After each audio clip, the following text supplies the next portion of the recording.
ఈ సహవాసంలో ఉన్న ప్రతి ఒక్కరికి ఈ పూట ఇక్కడికి వచ్చిన మీ అందరికీ దేవుడు తను వాగ్దానం చేస్తున్నాడు. వాగ్దానం చేసిన వాడు దాన్ని నెరవేర్చడానికి సమర్థుడు. ఆమెన్. గత కాలం అంతా ఏ విషయాల్లో మీరు దుఃఖించారో, ఆ దుఃఖ దినాలు ఎన్ని రోజులు ఉన్నాయో, ఏ విషయాల్లో మీరు బాధపడుతూ దుఃఖిస్తూ మూలుగుతున్నారో, ఈ సంవత్సరం అవి ఆ దినాలు సమాప్తం కాబోతా ఉన్నాయి. నమ్మిన వాళ్ళు గట్టిగా ఆమెన్ చెప్పండి. ఆమెన్.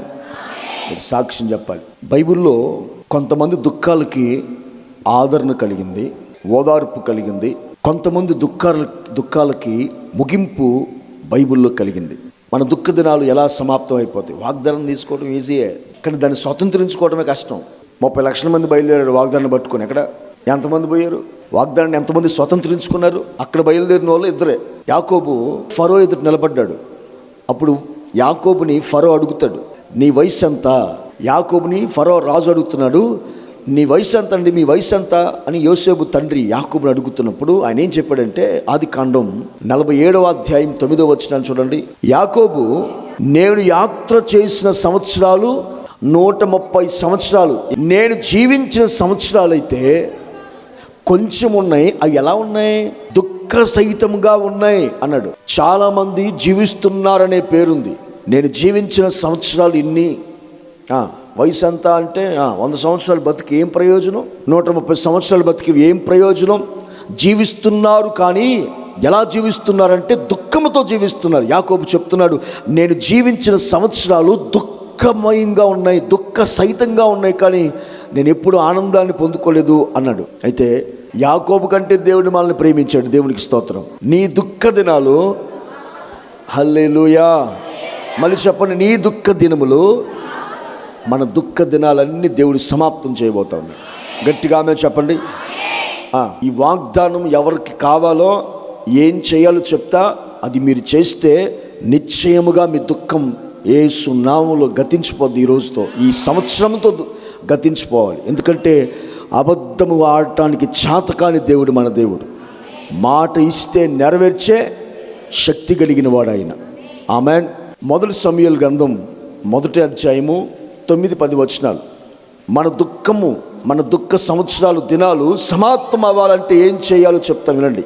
వారు షిలోహులో అన్నపానాలు పుచ్చుకున్న తర్వాత హన్నా లేచి యాజకుడైన ఏలి మందిర స్తంభము దగ్గర ఏలి ఆయన కుర్చీ మీద కూర్చున్నప్పుడు బహు దుఃఖాక్రాంతురాలై వచ్చి యెహోవా సన్నిధిని ప్రార్థన చేయొచ్చు బహుగా ఏడ్చి. నన్ను చూడండి. దేవుడు సన్నిధిలో చేసే కన్నీటి ప్రార్థనల మీద ఆయన ప్రత్యేకమైన దృష్టి పెడతాడు. సంఘముతో కలిసి చేసే ప్రార్థనల మీద ఆయన కనుదృష్టి ఎప్పటికీ ఉంటుంది. ఈ ప్రాముఖ్యతను గమనించింది హన్నా.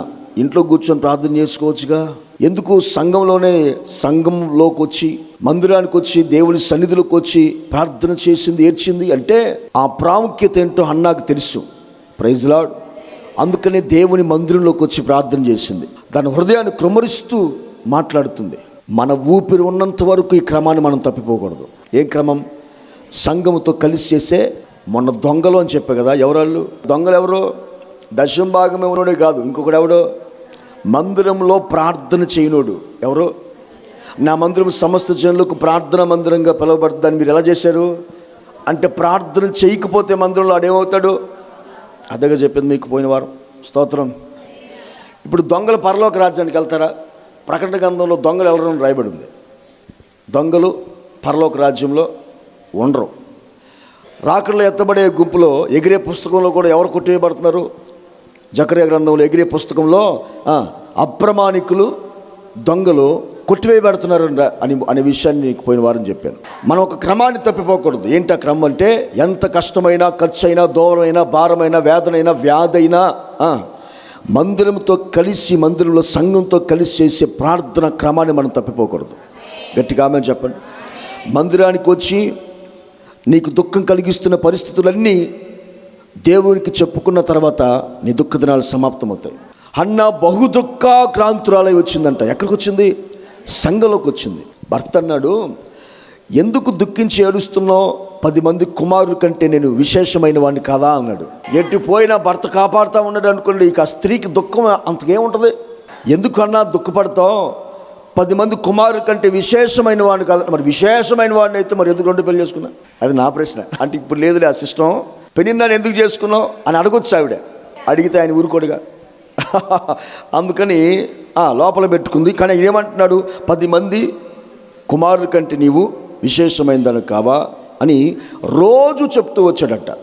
ఏడవద్దు, దుఃఖపడద్దు, నేను 10 మంది కుమారుల కంటే విశేషమైన వ్యక్తిని నేను కాదా, నేను అట్లా చూసుకోవట్లేదా అని అంత ప్రేమ చూపిస్తున్నాడు భర్త. అంత ప్రేమ, భర్త ప్రేమ ఉన్నా దేవుని ప్రేమ కంటే ఎక్కువ ఏది కాదని హన్నా గ్రహించింది. తన భర్త అంత ప్రేమించిన ఆ ప్రేమ తనకు సంతానాన్ని ఇవ్వలేదని, తన దుఃఖాన్ని తీర్చలేదని, తన కొరతను, తన అవసరాన్ని తీర్చలేదని, దేవుని ప్రేమతో ఈ లోక ప్రేమలు సమానమైనవి కావని గుర్తించి ఆ ప్రేమను విడిచిపెట్టి వచ్చి మందిరంలో దేవుని వెతికింది. మనల్ని ప్రేమించేవాళ్ళు, ఆదరించేవాళ్ళు ఎంతమంది ఉన్నా, పరిస్థితులన్నీ మనకు అనుకూలంగా ఉన్నా, మన కన్నీళ్లు తుడిచేవాళ్ళు ఎంతమంది ఉన్నా, క్రీస్తు ప్రేమే గొప్పదని, ఎన్ని అంతస్తులు, బంగారము, వెండి, బంగళాలు, అధికారాలు ఉన్నా మందిరంలోకి వచ్చి ప్రార్థన చేయటమే, ఆయన ఆశ్రయించటమే అది గొప్ప విషయమని, అదే ధన్యతని మనం అంగీకరించాలి. అన్నావలే ఎన్ని ఫెసిలిటీస్ మీకు లోకంలో ఉన్నా మీరు మందిరాన్ని ఆశ్రయించినప్పుడు మన మనవులు ఆయన ఆలకిస్తాడు. ఆమెన్. హన్నా తనకు సంతానం కలగటం కొరకు ఎలాంటి భూ సంబంధమైన ప్రయత్నాలు చెయ్యలేదు. ఎవరి మీద నేరారోపణ చేయలేదు ఆమె, ఎవరి మీద. అందుకే చెప్పేందాక ఆయన అన్ని మాట్లాడుతున్నా అనొచ్చు, ఎందుకు మరి రెండోసారి పిల్లల కోసం పెళ్లి చేసుకుని అనొచ్చు, కానీ ఎవరి మీద ఆమె నేరారోపణ చేయలే. ఏంటి ఆమె ఫీలింగ్ ఏంటి? హన్నా యొక్క వ్యక్తిత్వం మనలోకి రావాలి. దేవుడు అనుమతిస్తేనే నా జీవితంలో ఏదైనా జరిగిద్ది అని తన హృదయాన్ని దేవుని సన్నిధిలో క్రమరించుకుంది. మనమేం చేస్తాం? ఈ పరిస్థితికి ఆడు కారణం, ఈ పరిస్థితికి ఇది కారణం, ఈ పరిస్థితికి అని నేరారోపణ చేస్తారు. చాలా తప్పది. ఎవరి మీద నేరారోపణ చేయకూడదు క్రైస్తవుడు. శుద్ధీకరణ కోడికల్లో క్రిస్మస్ దగ్గర నుంచి మీరుంటే ఎంతో ఉపదేశం మీకు చెప్పాను, మీకు అర్థమై ఉండాలి.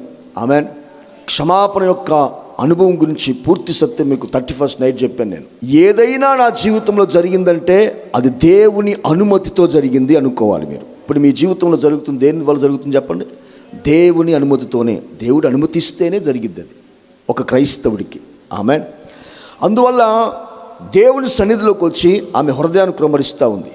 నా చదువు, నా జ్ఞానము, నా వాళ్ళు, నా బలం కాదు, దేవుడు మాత్రమే చేయగలుగుతాడు. ఇది ఎవరి ఉద్దేశం? హన్నా వలె అలా దేవుని సన్నిధిలో సాగిలి పడితే దేవుని కార్యాలు మీరు చూస్తారు. మనుషుల దగ్గరికి వెళ్ళి అడుక్కొని ఆడు ఈడు చేయాలి అని అంటం కంటే, భూ సంబంధమైన వాటికంటే ఏదైనా చేయగలిగితే ఏదైనా చేయగలడు అనుకున్నప్పుడు ఆయన దగ్గరే మనం ఉండాలి. దేవుడు మాత్రమే చేయగలుగుతాడని హన్నా వాళ్ళ మందిరాన్ని ఆశ్రయించేవారుగా మనం ఉందుముగాక. అక్కడ ఒక మాట ఉంటుంది, హన్నా భోజనం చేయటం కూడా మానేసిందట. నువ్వెందుకు భోజనం చేయట్లేదు అని భర్త రోజు అడుగుతున్నాడు. నా కోసం కొంచెం తిను. అక్కడ ఏం జరిగిందో చెప్తున్నాను నేను.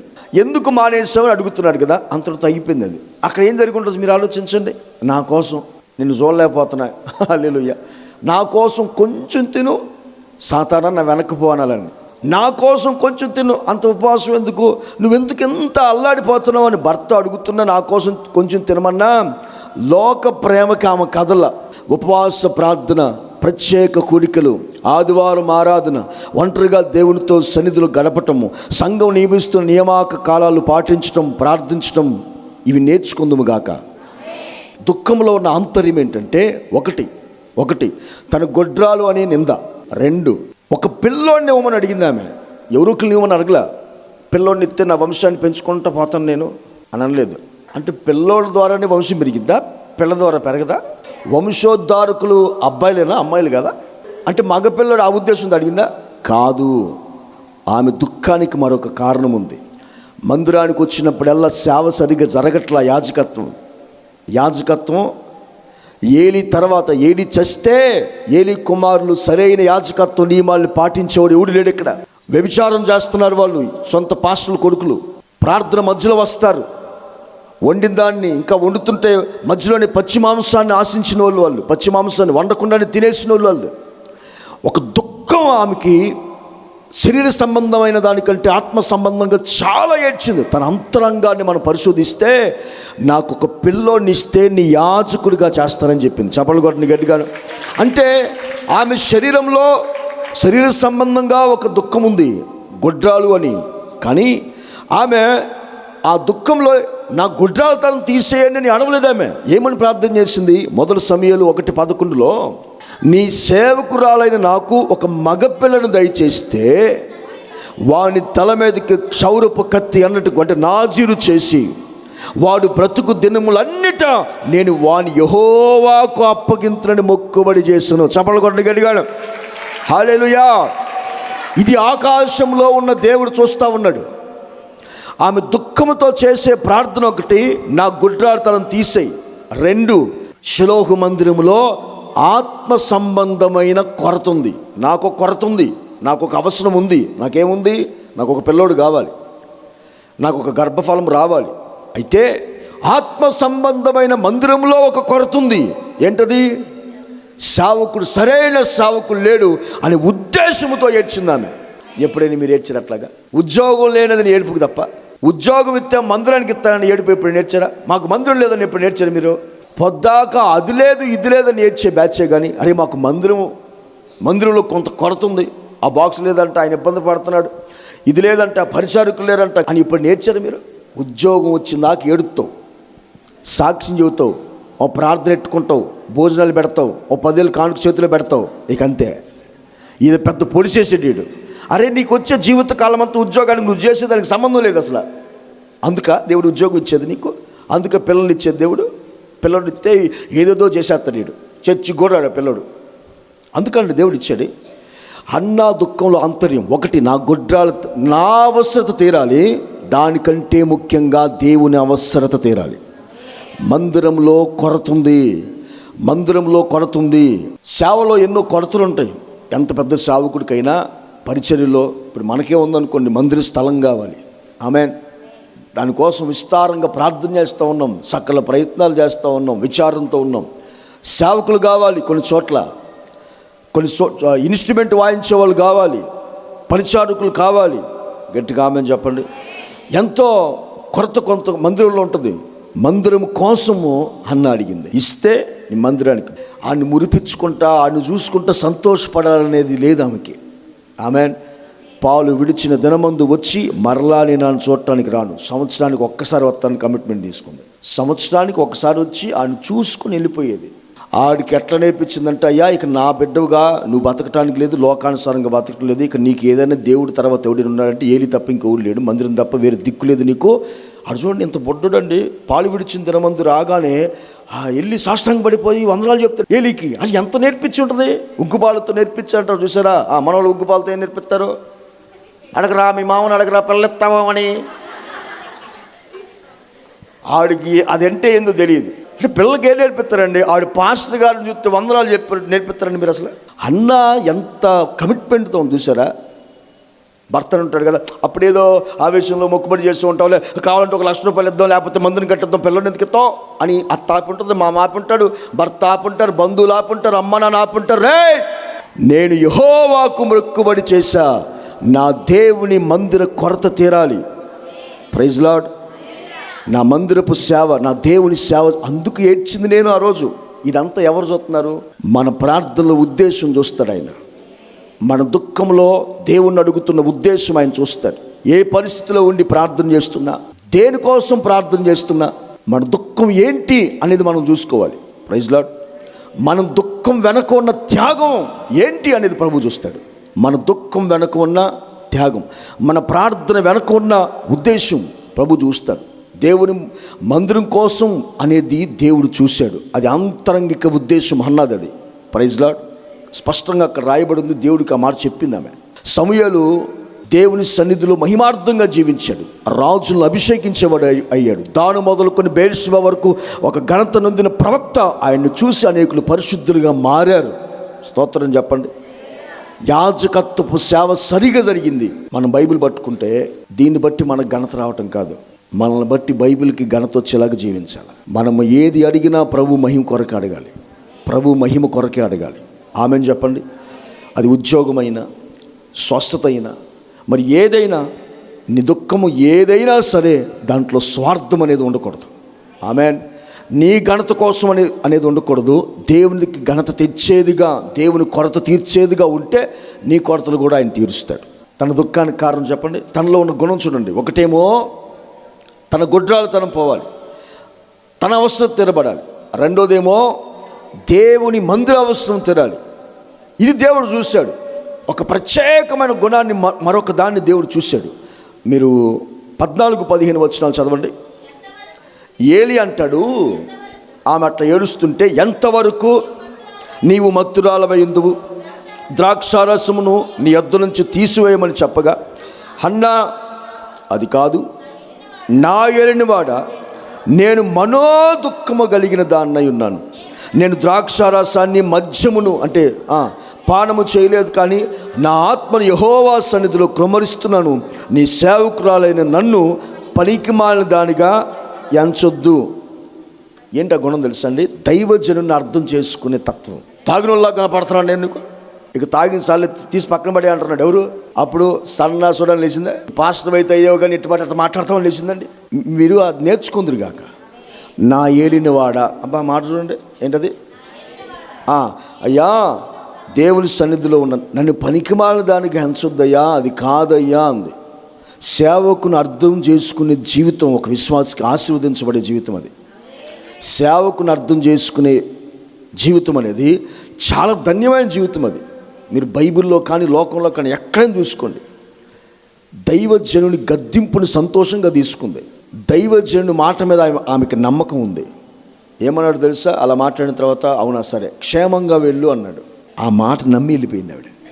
అంటే దైవజనుని మాటని ఏ మాటగా తీసుకుంది?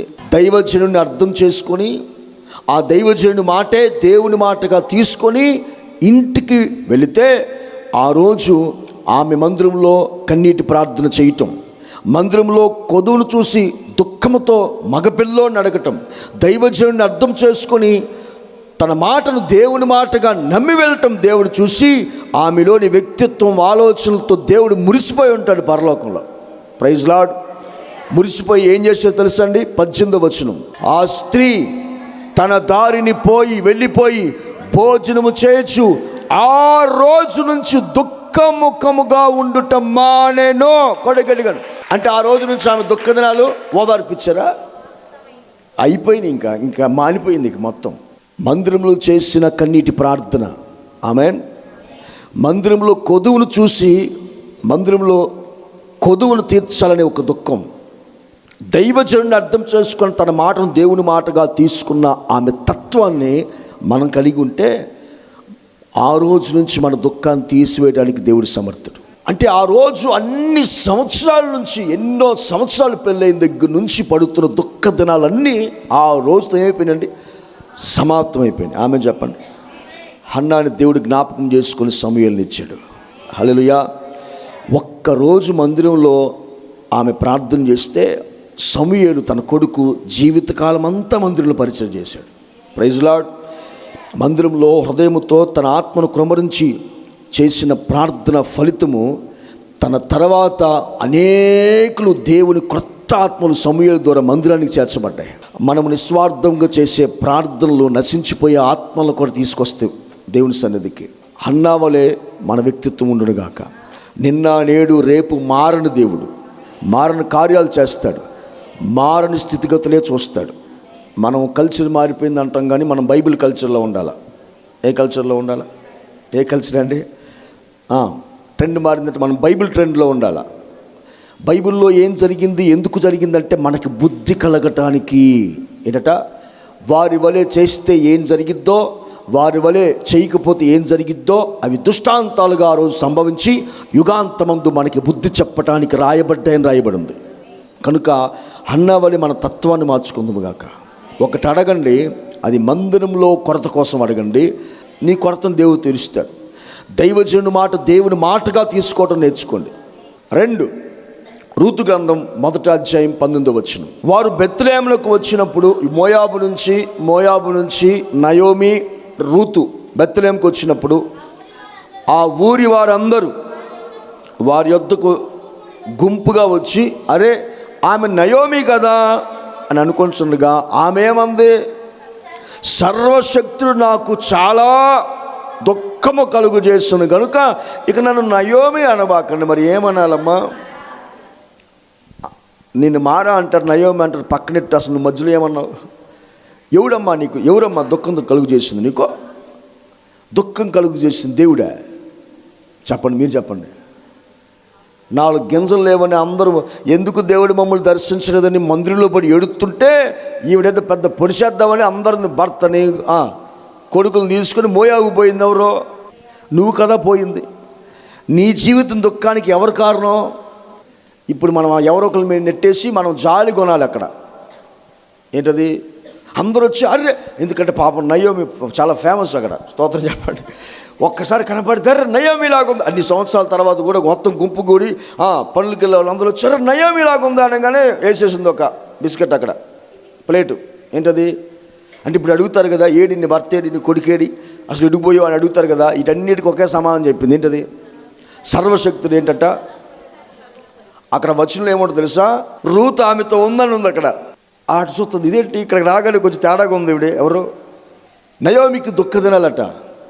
అవి దేవుడే కలుగు చేస్తున్నాడని, ఇన్ని సంవత్సరాల దుఃఖానికి కారణం దేవుడని చెప్తుంది. కానీ ఆ దుఃఖానికి కారణము నీ సొంత నిర్ణయాలు. ఏంటండి?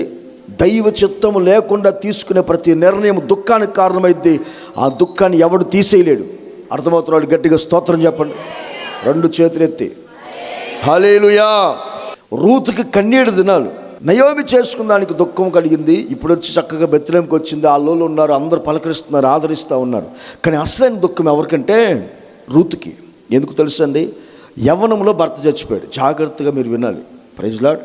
యవ్వనంలో భర్త 10 సంవత్సరాలు కాపురం చేసిన పిల్లల్ని రామకి 10 సంవత్సరాల తర్వాత భర్త చచ్చిపోయాడు. చిన్న వయసులో పెళ్లి చేశారు. మోయాబీయురాలు ఆమె తన దేశాన్ని విడిచిపెట్టింది, తన తల్లిదండ్రులు విడిచిపెట్టింది. ఎవరో తెలియని ఒక జనాంగం దగ్గరికి, ప్రజల దగ్గరికి మధ్యలోకి వచ్చింది. భాష తెలియదు, వాళ్ళ తత్వాలు ఏమీ తెలియదు. మా అత్తతో వెళ్తే మా అత్తను చూసుకుంటా, ఇల్లుందంట, దేవుడు దర్శించడంట, ప్రజలకు ఆహారం ఇవ్వటానికి మాకు ఆహారం ఉండుద్దేమో అనుకొని ఓ తీర్మానం చేసుకుని బెత్లెహేముకి వచ్చింది. ఎవరో ఏడుకొస్తే అందరికి ఉంది ఆహారం, కానీ నయోమి కుటుంబానికి లేదు. ఎందుకు లేదు? బెత్లెహేం అంటే దేవుని సహవాసం, రొట్టెల ఇల్లు అని అర్థం. దైవ ప్రత్యక్షత, వాక్య ప్రత్యక్షత, సమృద్ధి అయిన రొట్టె ఆత్మ సంబంధంగా మందిరంలో దైవ సహవాసంలో ఉంది. అందువల్ల పట్టకూటి కోసం దైవ సహవాసాన్ని కోల్పోకూడదు. ఈ రొట్టెలిని దేవుడిచ్చే ఈ వాక్యాన్ని వదిలిపెట్టకూడదని ఒక పూట తింటాను, గంజి పోసుకుంటాను, పస్తులుంటాను, దైవ సహవాసం విడిచిపెట్టలేదు. కానీ నయోమి పోయింది. దేవుడు దర్శించినప్పుడు వీళ్ళకి ఆహారం ఉంది, కానీ ఇప్పుడు నయోమి వచ్చింది. దేవుడు దర్శించాడంట, ఆహారం ఇస్తున్నాడంట. ఆహారం ఇస్తానని తీసుకొచ్చింది, కానీ ఆహారం ఉందండి. ఇక ఆ ఊరిలో ఎవడయ్యా అడుక్కునేవాడంటే ఈ కుటుంబమే. ఇక ఏం చేయాలి అర్థం కాకపోతే పరిగెరుకోవడానికి పోయింది. ఎవరామె చెప్పండి? ఓర్ప ఏం చేస్తుంది అక్కడ? చక్కగా 2 పెళ్లి చేసుకొని యూట్యూబ్లో వీడియో పెడుతుంది.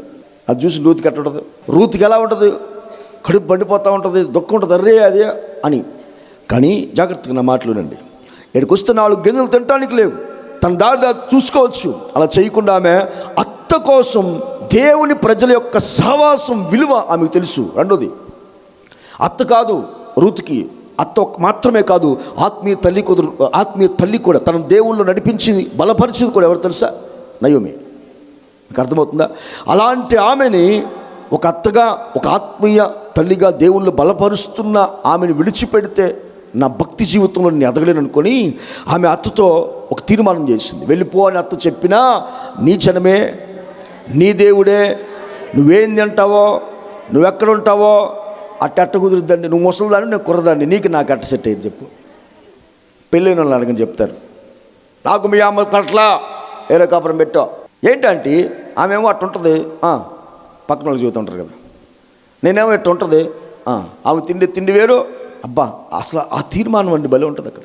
మరణము తప్ప నిన్ను నన్ను ఏదైనా అంటే, మరణము తప్ప నేను ఒకవేళ ఏదో ఒకటి చేసి నేను విడిచిపెడితే దేవుడు నా మీదకి శాపం తీసుకొస్తాడు అని చెప్పుకుంది. ఓ ప్రమాణం అనండి. పరిగెరుకుంటూ ఆ పాత పడిపోయిన పూరు గుడిసెలో ఉంటుంది. పనులందరూ ఊర్లో ఏం మాట్లాడుతున్నారు? మీకు అధ్యాయాలు అన్నీ చదివితే మీకు అర్థమైంది ఆ విషయం. పనోళ్ళు ఏం మాట్లాడుతారు, గాలికి తిరిగే బ్యాచ్ ఒకటి ఉంటుంది కదా ఊరిలో, రోజు పరిగెరుకు అత్తను కష్టపెట్టిందా, ఇంట్లో కూర్చోబెట్టి పరిగెరుకోవడానికి వెళ్తుంది. పరిగెరుకొని సాయంత్రాన్ని తీసుకొచ్చి ఆ ఎవలు కానీ గోధుమలు కానీ పిండి చేసుకొని, మరలున్నాయా మనమే కొట్టుకోలేవు, 4 రొట్టెలు తీసుకొని ఆ రొట్టె తినాలి, ఇంకంతే.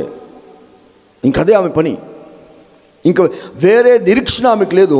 ఇప్పుడు చూడండి ఈ రోజుల్లో ఎలా ఉన్నారు చూడండి మనుషులు. పూరు గుడిసులో ఒక యవ్వనంలో భర్తను పోగొట్టుకొని పనోళ్ళందరూ ఊరోళ్ళందరూ గాలి వాళ్ళందరూ తిరుగుతుంటారు కదా అక్కడ సెంటర్లో కూర్చొని.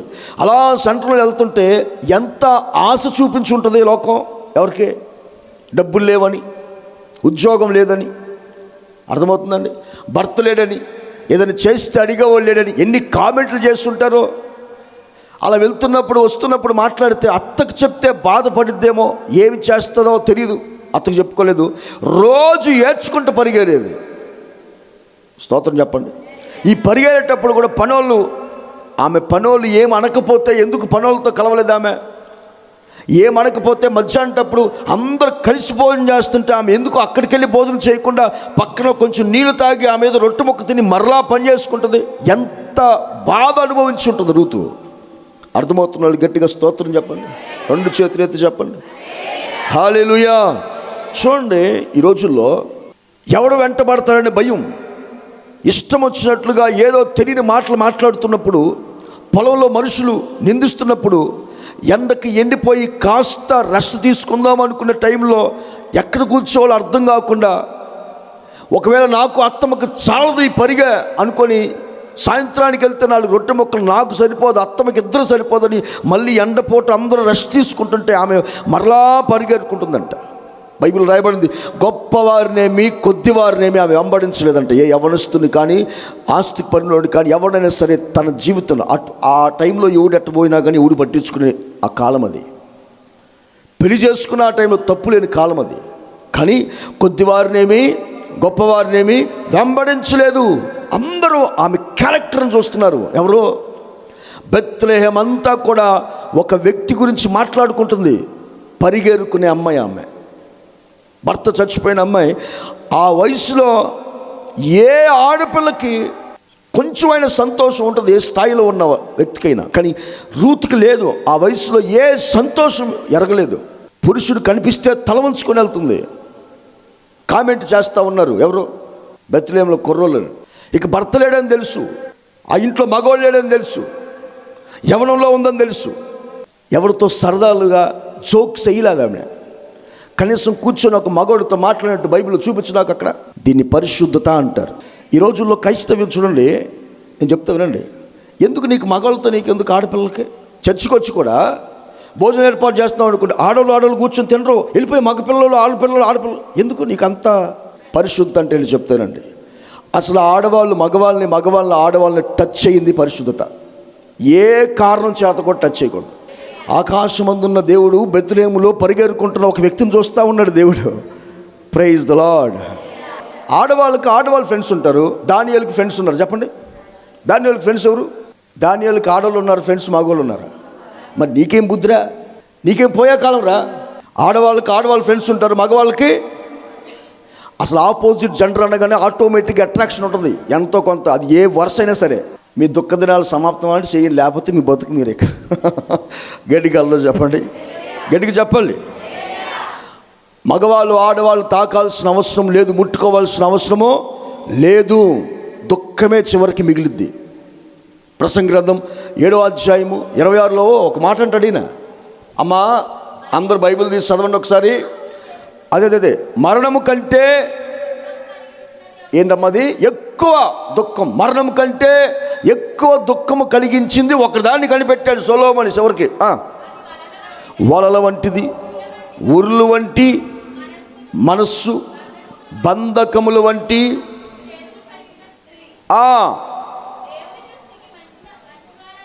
దేవుని దృష్టికి మంచోళ్ళైతే ఒరే పాపాత్ముడా, స్త్రీ వల్ల పడ్డాడు పాపాత్ముడు. తప్పించుకున్నవాడు కృపలో దేవుడు తప్పించడండి. దేవుడు దృష్టిలో వాడు మంచోడు దేని నుంచి తప్పించబడతాడు? స్త్రీ నుంచి. మంచి దేని నుంచి తప్పించబడుతుంది? పురుషుడి నుంచి. ఆమెన్ చెప్పండి, గట్టిగా ఆమెన్ చెప్పండి. ఇక నువ్వు పాపాత్ముడైతే దేవుడు నిన్ను వదిలేస్తే, అప్పుడు నాకు ఆ మాట గుండెలో పెట్టుకొని రాసుకోవాలి నేను. అసలు మరణం కంటే దుఃఖము కలిగించేది స్త్రీ అని రాశాడు. దుఃఖంలో చివరి స్టేజ్ అని చెప్పండి, చచ్చిపోతే కదండి. దానికంటే ఎక్కువ దుఃఖం కలిగి, ఇప్పుడు నీకంటే బుర్ర ఎవరికి ఉంది? ఆయన ఏదో సరదాగా కవిత్వం రాయాల చెట్టు కింద కూర్చొని 1000 మందితో ప్రాక్టికల్గా అనుభవించి చెప్పాడు ఆయన. లోకంలో యూట్యూబ్లో ట్రెండ్లు, లోకంలో రకరకాల మాటలు, రకరకాల వ్యవహారాలు. మాకు స్వాతంత్రం ఉంది, సావు నువ్వు సావు. కానీ హల్లెలూయా చెప్పండి, క్రైస్తవుడు ఏ కల్చర్లో ఉండాలా? మరణం కంటే ఎక్కువ దుఃఖం కలిగించేది బైబిల్ చెప్తుంటే నువ్వెవడురా మళ్ళీ మధ్యలో? ఈ మాటలు నేను చెప్పట్లా, రూతు గురించి నేను చెప్పట్లా.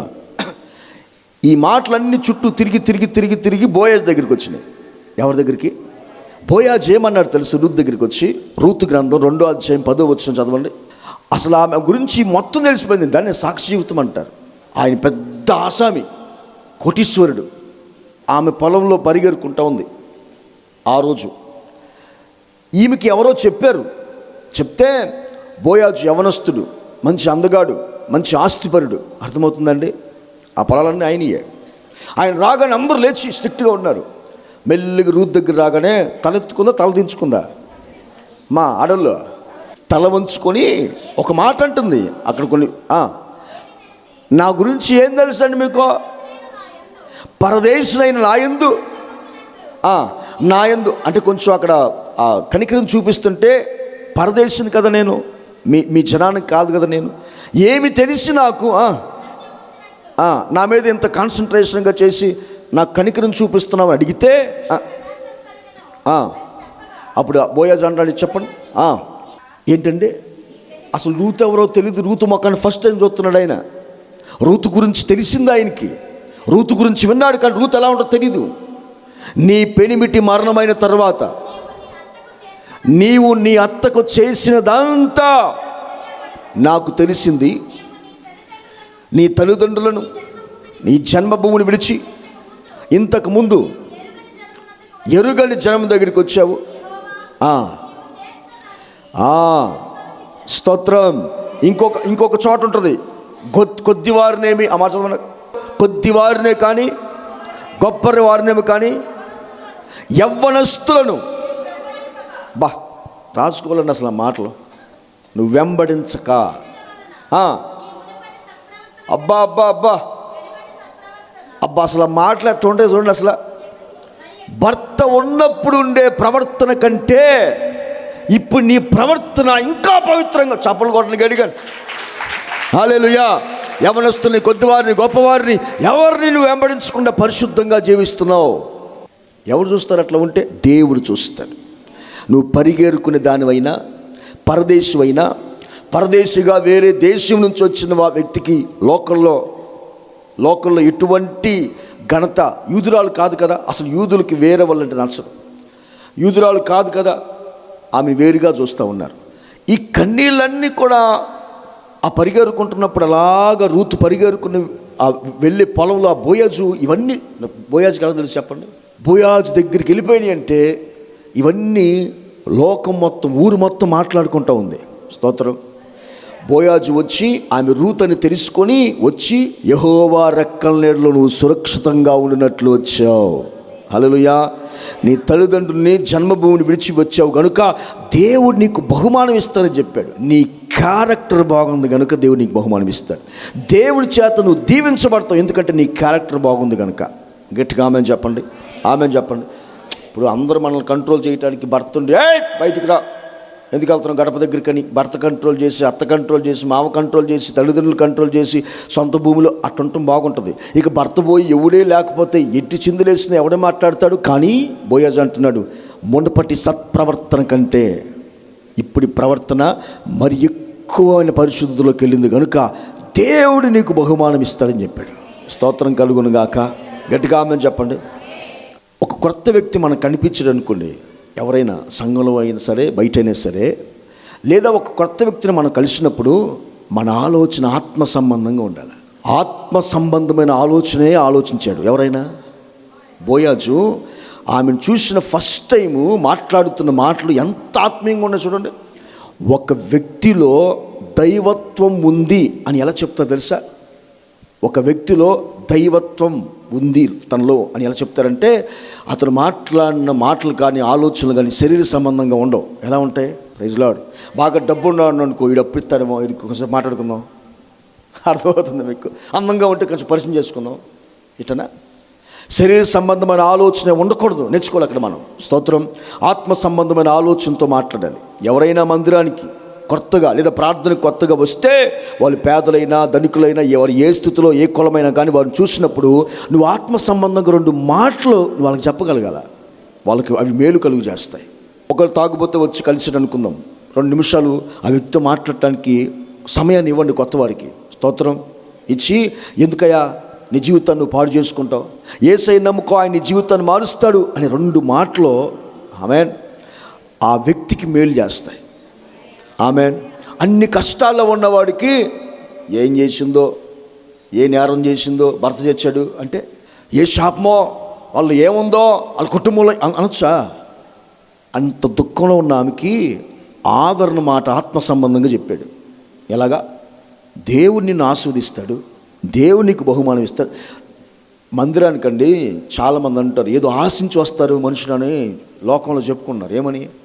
క్రైస్తవులు అనేవాళ్ళు ఏదో ఆశించి వాళ్ళు ఏదో ఇస్తారంట, అందుకని మీకేమన్నా ఎప్పుడు ఇచ్చాను నేను, గట్టికి పండగ కూడా భోజనం పెట్టలేకపోతున్నా. స్తోత్రం చెప్పండి. హల్లెలూయా. మీకు అర్థమవుతుందండి? ఆశించి రారండి, చాలా వేదనలో వస్తుంటారు. వాళ్ళకు ఒక ఆత్మ సంబంధమైన మాట నువ్వు పలికితే, నీ అప్పులు తీర్చబడతలేమా అన్నావు అనుకో, ఉద్యోగం వచ్చిందిలేమా అన్నావు అనుకో, దేవుడిని దీవిస్తాడులే అని కొత్తగా వచ్చిన వ్యక్తితో మాట్లాడితే ఆ మేలు. అసలు ఇది దైవత్వం అంటారు. నేను దైవత్వం ఉంటే ఆ మాటలు వస్తాయి బయటికి. ఆమేన్. ఒక వ్యక్తిని చూసినప్పుడు నల్లగా ఉందా, తెల్లగా ఉందా, ముసలిదా, పెళ్ళయిందా, పిల్లవలేదా, డబ్బు ఉందా, డబ్బు లేదా, ఏ కులం, ఇది కాదు. ఈ శరీర ఆలోచన మనకు ఉండకూడదు. ఎవరైనా సరే ఆమేన్ చెప్పండి. 4 మాటలు ఆత్మ సంబంధంగా అందరి ముందు రూతుతో చెప్తున్న మాటలు పని వాళ్ళు ఆశ్చర్యపోతూ ఉన్నారు. అంత పెద్ద ఆమె పరిగెరుకున్న ఆమెతో ఇలాంటి శ్రేష్టమైన మాటలు మాట్లాడుతుంటే, రే ఈ అమ్మాయిని మాత్రం కలిగించబాగని చెప్పాడు. చదువుకున్న అక్కడ. స్తోత్రం. ఏమన్నాడు? అందరిలాంటి అమ్మాయి కాదు, పరిశుద్ధంగా బతుకుతుంది కనుక, మన పొలానికి వచ్చింది కనుక ఎవ్వరు కూడా బోయాజు పొలమే సురక్షితమైన స్థలం. ఎవరికి? హల్లెలూయా. దేవుని మందిరానికి వస్తే సురక్షితంగా ఉండాలి మనం. ఆ ధైర్యం ఒక వ్యక్తికి రావాలి. ఆమేన్ చెప్పండి. ఈ పొలం అనే సంఘంలో స్వచ్ఛమైన క్రీస్తు ప్రేమ, దేవుని ఆత్మ సంబంధమైన మాటలు, వాక్యం దొరుకుతుంది, వేరొకటి లేదు అని చెప్పుకోగలగాలి. ఆమేన్ చెప్పండి. మీరు చెప్పండి, ఈ 15 సంవత్సరాల్లో ఇక్కడ ఏదైనా అవకాశం జరిగిందండి? సంఘంలో ఏదైనా కొత్త కనీసం ఏదైనా చేసినా? స్తుతి ఉంటుంది, పాట ఉంటుంది, ఆరాధన ఉంటుంది, వాక్యం ఉంటుంది, ఇంకేం ఉండవు. Praise lord. ఇవే ఉండాలి. ఆమేన్ చెప్పండి. ఋతు గ్రంథం 2వ అధ్యాయం 9వ వచనంలో, వారు కోయు చేను కనిపెట్టి వారిని వెంబడించుము, నిన్ను ముట్టకూడదని యవ్వనస్తులకు ఆజ్ఞాపించి ఉన్నాను. నీకు దాహమైనప్పుడు అంటే ఇప్పుడు ఏంది, ఆడు కొండల దగ్గరికి వెళ్తానికి ఎందుకు భయపడింది? ఆడికి వెళ్తే ఇటు కామెంట్ చేస్తారు. నీకు దాహం అయితే ఇదిగో మన కొండల దగ్గరికి వెళ్ళి వాళ్ళు చేస్తున్నారు నీళ్ళు చేతడం అంటే తోడటం, బైబిల్లో నుంచి ఆ నీళ్ళు తాగని చెప్పాడు. ఎంత గమనించుంటారు. మనం అనుకుంటాం మమ్మల్ని ఎవరు చూడలేదు అని. ముట్టకూడదు అని బోయా చెప్పాడు. అంటే అక్కడ యవ్వనస్తులు ఏదో ట్రై చేస్తున్నారు, రకరకాలుగా మాట్లాడుతున్నారు. నీళ్ళ దగ్గరికి పోతే ఏదో పోల్చి డబుల్ మీనింగ్ డైలాగ్ మాట్లాడుతున్నారు. అందుకే ఆమె ఆ నీళ్ళ దగ్గరికి పోవట్లే. ఈ విషయాన్ని ఎవరు తెలుసుకున్నారు? స్తోత్రం చెప్పండి. అలా ఎల్లక ఏడుస్తూ ఉండు. మధ్యాహ్నం తన బాటిల్లో వాటర్ అయిపోయినా అక్కడికి పోతే ఇల్లు నీళ్ళు కావాలంటే నాకు ఇది లోకం అట్టే ఉంది కదండి. ఇప్పుడు నీళ్ళు కావాలంటే నీ ఫోన్ నెంబర్ చివరిగా ఆమెకు ఒక మాట చెప్పాడు ఆయన. ఋతు గ్రంథం 2వ అధ్యాయం 8వ వచనం, నా కుమారి నా మాట విను, వేరొక పొలంలో ఏరుకొనుటకు నువ్వు పోవద్దు, ఈ పొలాన్ని మీరు విడిచిపోవద్దు, ఇచ్చట పనికత్తులతో నిలకడగా ఉండు అన్నాడు. 9, పనివారిని వెంబడించు, పరి కోసం ఇంకొంచెం వదిలిపెట్టమని వాళ్ళకి నేను చెప్తాను పరిగిని, కానీ వేరొక పొలంలోకి అంటే అర్థమేంటి తెలుసా? నీ దుఃఖం దినాలు మారాలంటే ఒక సహవాసము నిలకడగా ఉండు. ఒక పొలములో వేరొక పొలానికి వెళ్ళొద్దు, వేరొక పొలంలో ఆత్మ సంబంధమైన ఆహారం తీసుకోవద్దు. ఇప్పుడున్న పరిస్థితి బట్టి దండ విడి చదువుతున్నాను మీకు. అన్ని బోధలు మనం అనుకున్నట్లు లేవు. Praise lord. బోయాజు అంటే క్రీస్తు అనండి. ఎవరికి సాదృశ్యం బోయాజు? క్రీస్తు. విశ్వాసి ఎవరికి సాదృశ్యం? రూతుకు సాదృశ్యం. సంఘం అంటే పొలం. Praise lord. పనివారంటే సేవకులు. ఇదిగో ఈ పొలంలో ఉండి ఇక్కడ సేవకులు వేసే ఆహారాన్ని తింటూ ఉంటే బోయాజు అయిన క్రీస్తుని మీరు చేరుకుంటారు. చప్పట్లు కొట్టండి గట్టిగాను. హల్లెలూయా. ఒక సంఘంలో, ఒక సహవాసంలో, ఒక బోధలో నిలకడగా ఉండు. వేరొక పొలంలో బోధలో ఏరుకోవద్దు, అవి వినొద్దు, తినొద్దు, పోవద్దు. దీన్ని విడిచిపెట్టి వెళ్ళొద్దు. ఎందుకో తెలుసా? నీకు కావాల్సిన వాక్యాహారం పనివారికి నేను చెప్తా అన్నాడు క్రీస్తు. హల్లెలూయా. ఇంకా చాలకపోతే తిండి వారిని ఇంకా వదిలిపెట్టమని చెప్తాను, కానీ వేరొక పొలంలోకి వెళ్ళొద్దు. తన భార్య అయిన క్రీస్తు ఈ పొలంలో పనివారిగా ఉంటున్న సేవకులకి, సంఘాన్ని గురించి చెప్తున్న సాదృశ్యం అది. అత్తతో ప్రమాణం చేసింది. కుటుంబ బాధ్యత లేనోడు అసలు క్రైస్తవుడిగా పనికిరాడు. అసలు తల్లిదండ్రుల గురించి ఆలోచించే వ్యక్తిగా నువ్వు ఉండాలా. భార్య ఎలా ఉంది, భర్త ఎలా ఉన్నాడు, భర్త యొక్క సంపాదన ఏంటి, నాకు పండగ తెస్తావా చస్తావా అని ఉంటుంది. ఎవరు అనుకున్నారు భర్త చచ్చిపోతాడని? కానీ ఇప్పుడు రూతు వదిలి పెడితే అత్త ఏమైద్దండి? అనాథ అయిపోదా? అయిద్దావదా? ఇప్పుడు తన సుఖం తాను చూసుకోవచ్చు. మన వాళ్ళందరూ అదే ఎత్తండి, ఆ ముసలిదాన్ని వదిలేలే, నీ బతుకు నువ్వు బతుకు, అంత అయిపోయింది, నువ్వెందుకు అట్టుంటావు అని మనకు ఆలోచించే వాళ్ళు ఉంటారు. బాధ్యతనండి. అందుకే ఒక ప్రమాణం మన కుటుంబ బాధ్యత మీద చేయును గాక. ఆమె చెప్పండి. ఇంట్లో అందరికీ ఒకలాగా ఉండవు పరిస్థితులు, కానీ నీ బాధ్యత ఏందో లోకాన్ని చూసి, ఆడు చూసి, ఈడు చూసి కొంతమంది ఉంటారు. ఇలా ఇష్టమే కా కుటుంబంలో బాధ్యత లేదు, ప్రమాణాలు లేవు. మనం ఏం మాట ఇచ్చాము, పిల్లలు ఏం మాట ఇచ్చాము, తర్వాత పిల్లలకు బాధ్యత ఏంటి, ఏముండదు అట్లాగా. చూడండి, అత్తతో ప్రమాణం చేసింది. అందరూ చెప్పండి. రెండోది, చాలా పరిశుద్ధంగా జీవించింది. ఏంటది? 3, ఒకే పొలంలో నిలకడగా ఉంది. ఈ క్రమంలో మనం ఉంటే మన దుఃఖ దినాలు సమాప్తం అయిపోతాయి.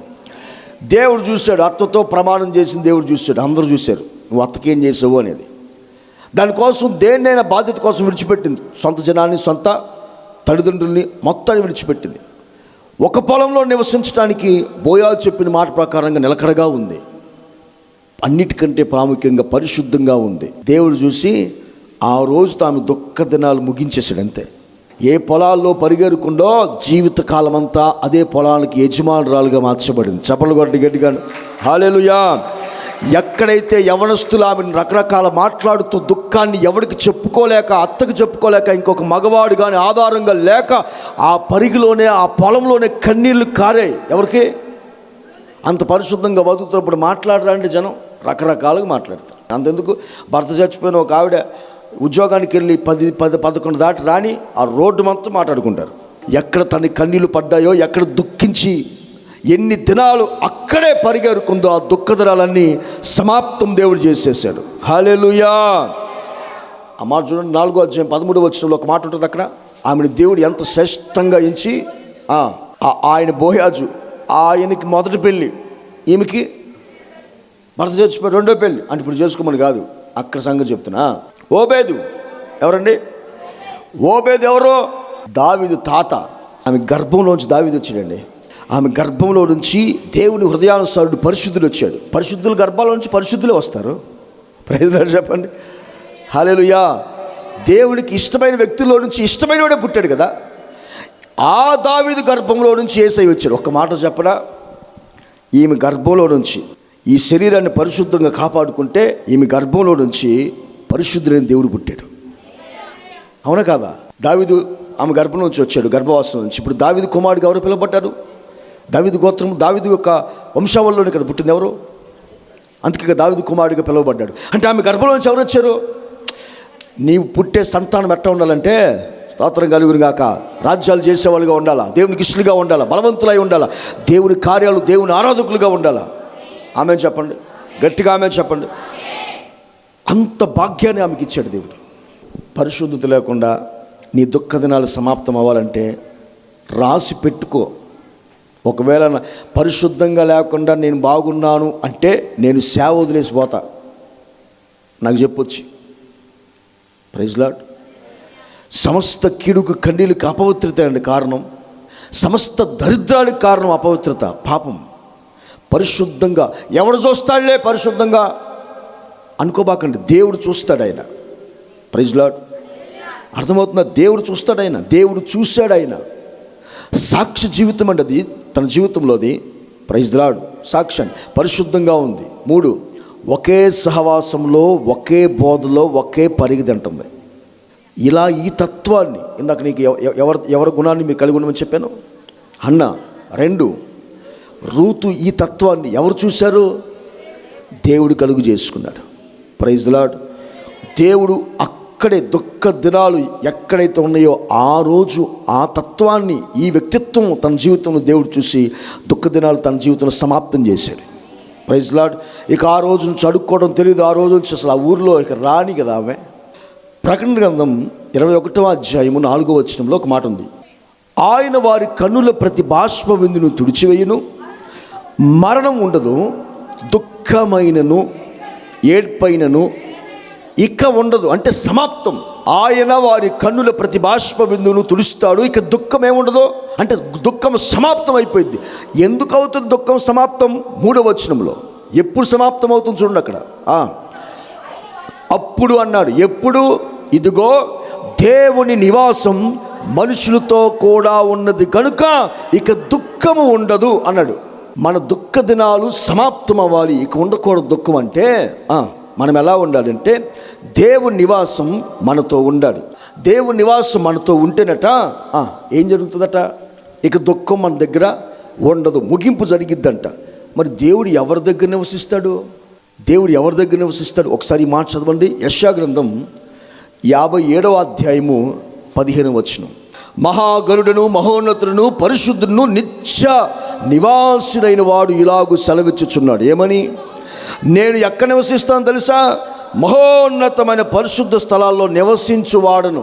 అయినా వినయము కలిగిన వారి ప్రాణాన్ని ఉజ్జంప చేయటానికి, నలిగిన వారి ప్రాణాన్ని ఉజ్జంప చేయటానికి నేను దీన మనస్సు కలిగిన వారి యొద్ద నన్ను చూడు. అంటే ఒక వ్యక్తి దగ్గర దేవుడు నివసిస్తే, దేవుని నివాసం మనుషులతో ఉంటే, మనుషు నివాసం దేవునితో ఉంటే ఇక వాళ్ళకి ఏముండదు చెప్పండి? ఇక దుఃఖము ఉండదు అన్నాడు. దేవుడు ఎవరితో నివసిస్తాడు? దీనత్వంలో నివసిస్తారు. అందరూ చెప్పండి. 66 యెషయా 1-2 వచనాలు చదవండి అక్కడ. యెహోవా ఇలాగు ఆజ్ఞిస్తున్నాడు, ఆకాశము నా సింహాసనం, భూమి నా పాదపీఠం. మీరు నా నిమిత్తము కట్టనుద్దేశించిన ఇల్లు, నివాసం ఎలాంటిది కడతారు నా కోసం? నేను ఆకాశం నా సింహాసనం, భూమి నా పాదపీఠం. మీరు అంత పెద్దగా ఇల్లు కడుతున్నారు. మందిరం ఇల్లే మందిరం, ఆయన నివాసం. నాకు విశ్రమ స్థానముగా మీరు కట్టను ఉద్దేశించినది ఏ పాటి నాకు సరిపోదురా?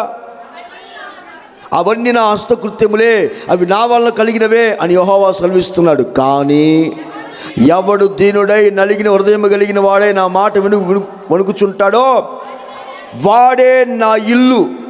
వేరే ట్రాన్స్లేషన్లో హిజ్ హౌస్ అంటే పెద్ద పెద్ద బంగ్లాల్లో నివసించడం. పెద్ద మందిరం అంటే మరి మాది లైట్లు గీట్లు మొత్తం పొగ ఉంటుందండి గట్టిగా, స్తోత్రం కలుగును గాక. మా దాంట్లో ఏసీ ఉంటుందండి, అది ఉంటుందండి. అక్కడ నేను ఉండనండి.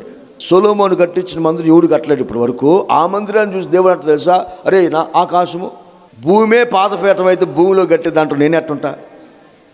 మీరు ఏ మందిరం కడతాను నేను నివసించడానికి, నా ఇల్లు అని అంటూ చెప్పి, అయితే ఎవడు దీనంగా భూమి మీద ఉంటాడో వాడి దగ్గర నేను వస్తాడు.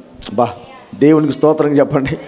ఎవడు దీనుడై ఉంటాడో వాడి దగ్గరికి నేను వచ్చి వాడే నా ఇల్లుగా చేసుకుంటాను. దేవుడు నివసిస్తున్న సహవాసం లేకపోతే దేవుని నివాసం ఎవరితో ఉంటుందో ఇక వారికి ఏముండదు చెప్పండి? దుఃఖమో ఉండదు. గట్టిగా ఆమె చెప్పండి. దేవుని నివాసము దీనులతో ఉంటుంది. దీనుల కోసం ఆయన వెతుకుతున్నాడు. ఆయన ఇల్లు అదే అట. అప్పుడు నీకు దుఃఖం ఉండదు. ఏ వ్యక్తికి ఏమి లేకపోయినా, సమాజంలో ఇల్లు లేకపోయినా, సమాజంలో పేరు గుర్తింపు లేకపోయినా, దీనంగా ఉంటే ఆ వ్యక్తి నాకు కావాలంటాడు దేవుడు. ఆ వ్యక్తి దగ్గర నేను ఉంటాను, నివసిస్తాను. వాడు పూరి గుడిసా లేకపోతే వాడి బంగ్లా నాకు అనవసరం, వాడు ఏ కులం మతం నాకు అనవసరం. వాడు దీనుడుగా ఉంటే చాలు. వాడికి ఏమున్నా లేకపోయినా, వాడికి గుర్తింపు ఉన్నా, గౌరవం ఉన్నా, అసలు ఎవడు పట్టించుకోకపోయినా, అడుక్కున్న వాడిని సరే దీనుడిగా ఉంటే వాడి దగ్గర నేను నివాసం చేస్తాను. నివాసం చేస్తే మన దుఃఖాలు దినాలు ముగించబడతాయి. గట్టిగా ఆమె చెప్పండి. అతనే నా ఇల్లు, దీనితో నేను నివసిస్తాను అని చెప్తున్నాడు. గర్వంతో ఉన్న ప్రతి ఒక్కరికి ఒట్టి చేతులతో పంపించాడు దేవుడు. బైబిల్లో చదువుకోండి. దీనుడిగా వచ్చిన ప్రతి ఒక్కరు అడిగిన దాన్ని దేవుడు ఆయనకి ఇచ్చాడు. దీనత్వంగా అడిగిన ప్రతి ఒక్కరికి దేవుడు ఇచ్చాడు. స్వార్థము, లోకము, కోరికలు, ఆశలు నలగొట్టబడితేనే అది దీనంగా మారుతుంది. యేసయ్య గురించి ఒక ప్రవచనం ఉంది 22వ కీర్తనలో 6వ వచనం. ఆ అధ్యాయం యేసయ్య గురించి ప్రవచనం రాయబడింది. యేసయ్య భూలోకానికి వచ్చినప్పుడు ఎలాగ ఉంటాడు అనే మాటకి ఎవరు చెప్తున్నారు ఈ మాట? యేసుక్రీస్తు చెప్తున్నాడు. యేసయ్య గురించి చెప్పమని మాట, అది ప్రవచనం. అది యేసయ్య ఈ లోకంలో నేను పురుగుని అనండి. నన్ను చూడండి, అందరూ చెప్పండి ఏంటది? నేను నన్ను అందరు చూడండి. పాముకి పురుగుకి తేడా ఉంటుంది. దేనికండి? పాముకి పురుగుకి తేడా ఉంటుంది. పాముని తొక్కేవనుకోండి ఏమవుతుంది? అది లేపుతుంది మన మీద. పురుగుని తొక్కండి, అది ఇంకా ముడుచుకుంటుంది. Praise lord. అంటే క్రైస్తవులు పురుగుల్లాగా ఉండాలి కానీ పాములాగా ఉండకూడదు. బాప్తిస్మ ఇచ్చి యోహాను అట్లాంటి వాళ్ళ గురించి అది బాప్తిజం తీసుకుని క్రైస్తవులు అవుతుంటే సర్ప సంతానమా ఎందుకు తొక్కితే లెగుతూ ఉంటాం. ఒక మాట అంటే పడవగా అసలు. క్రీస్తు ఈ లోకానికి వచ్చినప్పుడు పురుగుని అంటున్నాడు. తప్పు చేయకపోయినా మంచి చేసినా నన్ను తొక్కుతున్నారని కొంతమంది వాదన. ఏమి చేయకపోయినా నన్ను అంటున్నారని, అన్యాయంగా నా మీద నింద వేస్తున్నారని. అలా చేయటం మంచిది, దేవునికి స్తోత్రం చెప్పుకో. యేసయ్యలో తప్పు లేదు, యేసయ్యలో చెడు లేదు. యేసయ్య మంచి చేశాడు, కానీ ఆయన నిందించారు, తిట్టారు, సొంత ఇంటి వాళ్ళే పిచ్చి పట్టింది అన్నారు. ఆయన అడుగుజాడులో మనం నడవటమే భక్తి. అది ఫలం అన్నాడు బైబిల్లో. 1 పేతురు 2:23 చదవద్దులే. కానీ తప్పు చేసి శిక్ష అనుభవించడానికి కాదు మనం పిలువబడింది, చెయ్యిన దానికి అనుభవించడానికి మనం పిలువబడ్డాం. ఇది క్రీస్తు స్వభావం అన్నాడు. Praise lord. ఇది ఆయన అడుగుజాడ అన్నాడు. గట్టిగా ఆమె చెప్పండి. యెషయా 53వ అధ్యాయంలో ఆయన్ని సిలువలోకి తీసుకెళ్ళినప్పుడు ఏం చేస్తారో భయంకరంగా రాస్తూ అక్కడ ఒక మాట రాశాడు. 3 సార్లు ఆయన నోరు తెరవలేదు ఆయన నోరు తెరవలేదు అని ఉంటుంది యెషయా గ్రంథం 53వ అధ్యాయంలో. అందుకే యేసుక్రీస్తు లోకం ఉన్నప్పుడు ఒక మాట చెప్పాడు అందరు పిలిచి ఒక మాట చెప్పాడు. ఏం చెప్పాడంటే 11వ అధ్యాయం మత్తయి సువార్త 28 చదవండి. మత్తయి 11:28. ప్రయాసపడి భారం మోసుకొంచున్న సమస్త జనులారా, ఓకే, నేను సాత్వికుణ్ణి దీనుణ్ణి.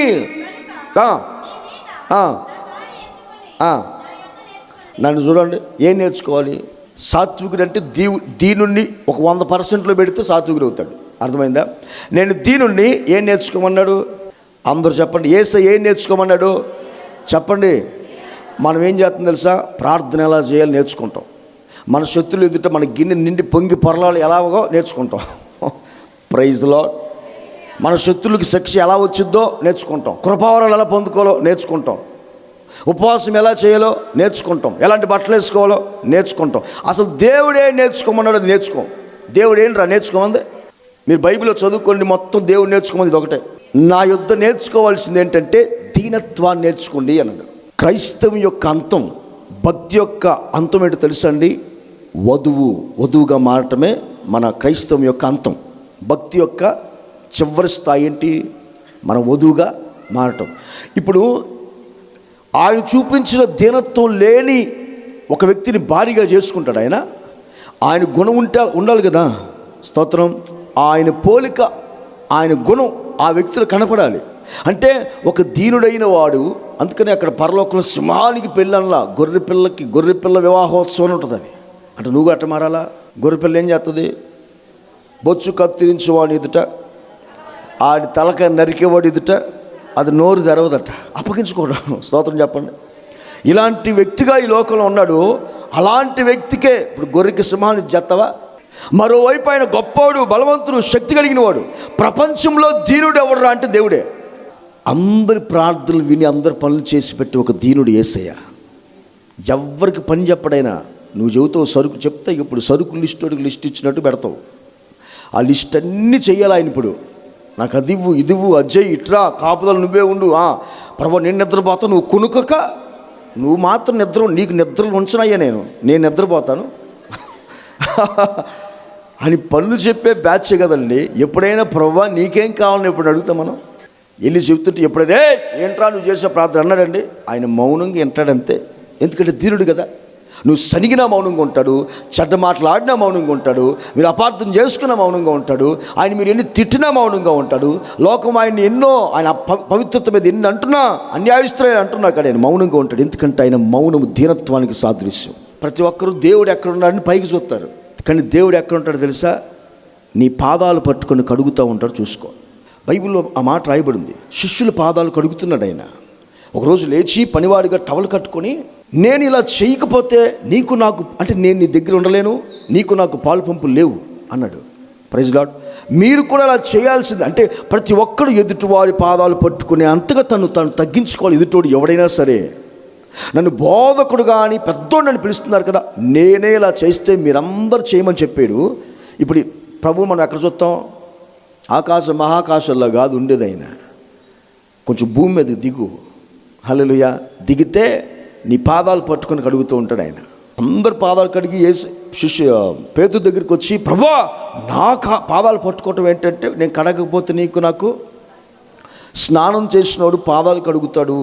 ఎందుకంటే స్నానం చేసి, ఇప్పుడంటే బాత్రూమ్ ఇంట్లో ఉంటానులే, కానీ స్నానం చేసినోడు ఎక్కడో ఇంటి బయట చేసి మళ్ళీ అక్కడ నుంచి బకెట్ ఎత్తుకుని వస్తుంటాడు. అప్పుడు ఏమవుతుంది? కాళ్ళకి మట్టి అవుతుంది. అందుకని ఇంటికి వెళ్ళేటప్పుడు, ఇంట్లో లోపలికి వెళ్ళేటప్పుడు కొంచెం కాళ్ళు అలా తడుపుకుని పోతాడు. స్నానం చేసేసావు కదా, ఇప్పుడు నీ కాళ్ళకి మురికిగా ఉందని.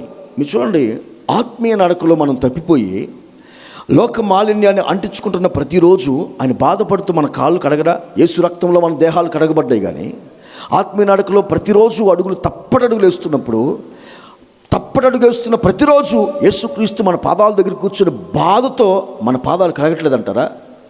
ఒకసారి కళ్ళు మూసుకొని ఆ సిచ్యువేషన్ ఆలోచించుకోండి. ఈరోజు నా పాదాలు పట్టుకోవడానికి ఆయన నా దగ్గర కూర్చున్నాడని. మనం ఎక్కడెక్కడ ఎదుగుతాం, ప్రభా ఎక్కడున్నావు ప్రభా, ప్రభా ఎక్కడున్నావు ప్రభా, కిందకి దిగిరా అంటాడు. కాస్త భూమి మీద దిగుదురుగాక, గట్టిగా ఆమె చెప్పండి. దేవుని కంటే అభివృద్ధి చెందినోడు, ఐశ్వర్యవంతుడు, బలవంతుడు ఎవడైనా ఉన్నాడా? ఎవరైనా లోకంలో ఎవడు లేడు. అందరికి ఐశ్వర్యాన్ని అభివృద్ధి కలుగు చేసేవాడు ఆయనే. ఒక దాసుడిగా, పనుడుగా, దీనుడిగా బతకమని బతికి చూపించాడు మనకి మాదిరి. ఏ సేవకుడైనా అలా ఉంటున్నాడండి. ఇప్పుడు పరలోకం స్వతంత్రించుకోవటం వేరు, ఫలం వేరు అనండి. ఫలం వేరు, పరలోకం వేరు. అందరూ చెప్పండి. నువ్వు ఇక్కడ పరిచయం చేస్తే ఫలం వస్తుంది, పరలోకం రాదు. వాక్యం చెప్తే మనుషులు మారుతారు, కానీ నీకు పరలోకం వాక్యం చెప్పినోడికి రాడు. నాకంటే సూపర్ చెప్పేవాళ్ళు చాలామంది ఉంటారు. స్తోత్రం. చెప్పటం వల్ల పరలోకం అవుతుందా? రాదు. నువ్వు ఇక్కడ పరిచర్య ఏదైనా కానుకిచ్చావనుకో, ఫలం వస్తుంది, పరలోకం రాదు. కానుక వల్ల నువ్వు వధువుగా మారవు. ఒక్క దీనత్వం నీలో ఉంటేనే వధువుగా మారుతావు. స్తోత్రం కలుగును గాక. ఎత్తబడే సంఘంలో మీరు ముందురు గాక. ఒక దీనత్వం యేసయ్యను ఆకర్షిస్తుంది. ఒక పొగరో ఒక స్టైలు మనుషులు ఆకర్షిస్తుంది. కానీ దేవుడిని ఆకర్షించేది ఏంటంటే దీనత్వం ఆకర్షిస్తుంది. దేవుడు వాడితో ఉండటానికి ఇష్టపడతాడు.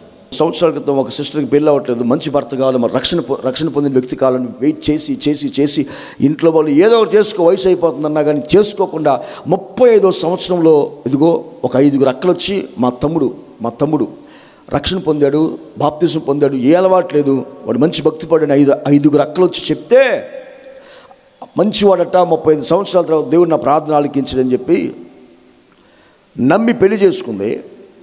నీకంటే 2 సంవత్సరాలు పెద్దోడే అని చెప్పింది. అంటే 35 అంటే 37. పెళ్లి చేసుకున్న రోజు తెలిసింది ఏంటంటే ఆడికి లేని అలవాటు లేదు, రక్షణ లేదు, బాప్తిజం లేదు. 2 సంవత్సరాలు కాదు, 12 సంవత్సరాలు పెద్దడు ఉంటాడు. ఈ 5 అక్కల చెల్లెలు కొంప ముంచే బ్యాచ్ ఇది. అందుకే చెప్పేది, నీకు పెళ్లి చూపుల్లో తీసుకెళ్ళవాకండి వాళ్ళని. మీకు నచ్చినా వాళ్ళకి నచ్చరు. హల్లెలూయా చెప్పండి. మోషే అంత పెద్ద సేవకుడు, అంత ఆత్మీయురాలు మిరియాముకి నచ్చరా? మరి అక్కడే నాకపోతే మీకు ఇంకా వాళ్ళంత ఆత్మీయులు మళ్ళీ తంబురు తీసుకొని ఎర్ర సముద్రం దాటాక మళ్ళీ ఆరాధన చేసింది. అర్థమైందా? కుటుంబంకి వచ్చేటప్పటికి కెన్యా అమ్మాయిని చేసుకుంటాడని నల్లటమ్మాయిని ఇంట్లో పంచాయతీ పెట్టింది. ఎవరో ఆ ఎక్కలందరూ వచ్చేసి మైండ్ మార్చేశారు. చాలా హింసించాడు. రూమ్లో కూర్చొని ఏడ్చి, నాకెందుకు ఇది అనుమతించావని ప్రభుని అడిగితే, నీలో నన్ను సంపూర్ణంగా నివసింపనివ్వు అన్నాడట దేవుడు. నీలో నన్ను అంటే ఏంటి అంటే దీనత్వం అనండి. నేను దీనునిగా ఉన్నాను కదా ఈ లోకంలో, అలా బతుకు అంటే ఎవడు కొట్టినా తిట్టినా పావులాగా లాగోబాక, పురుగులాగా మౌనంగా ఉండమని కదా.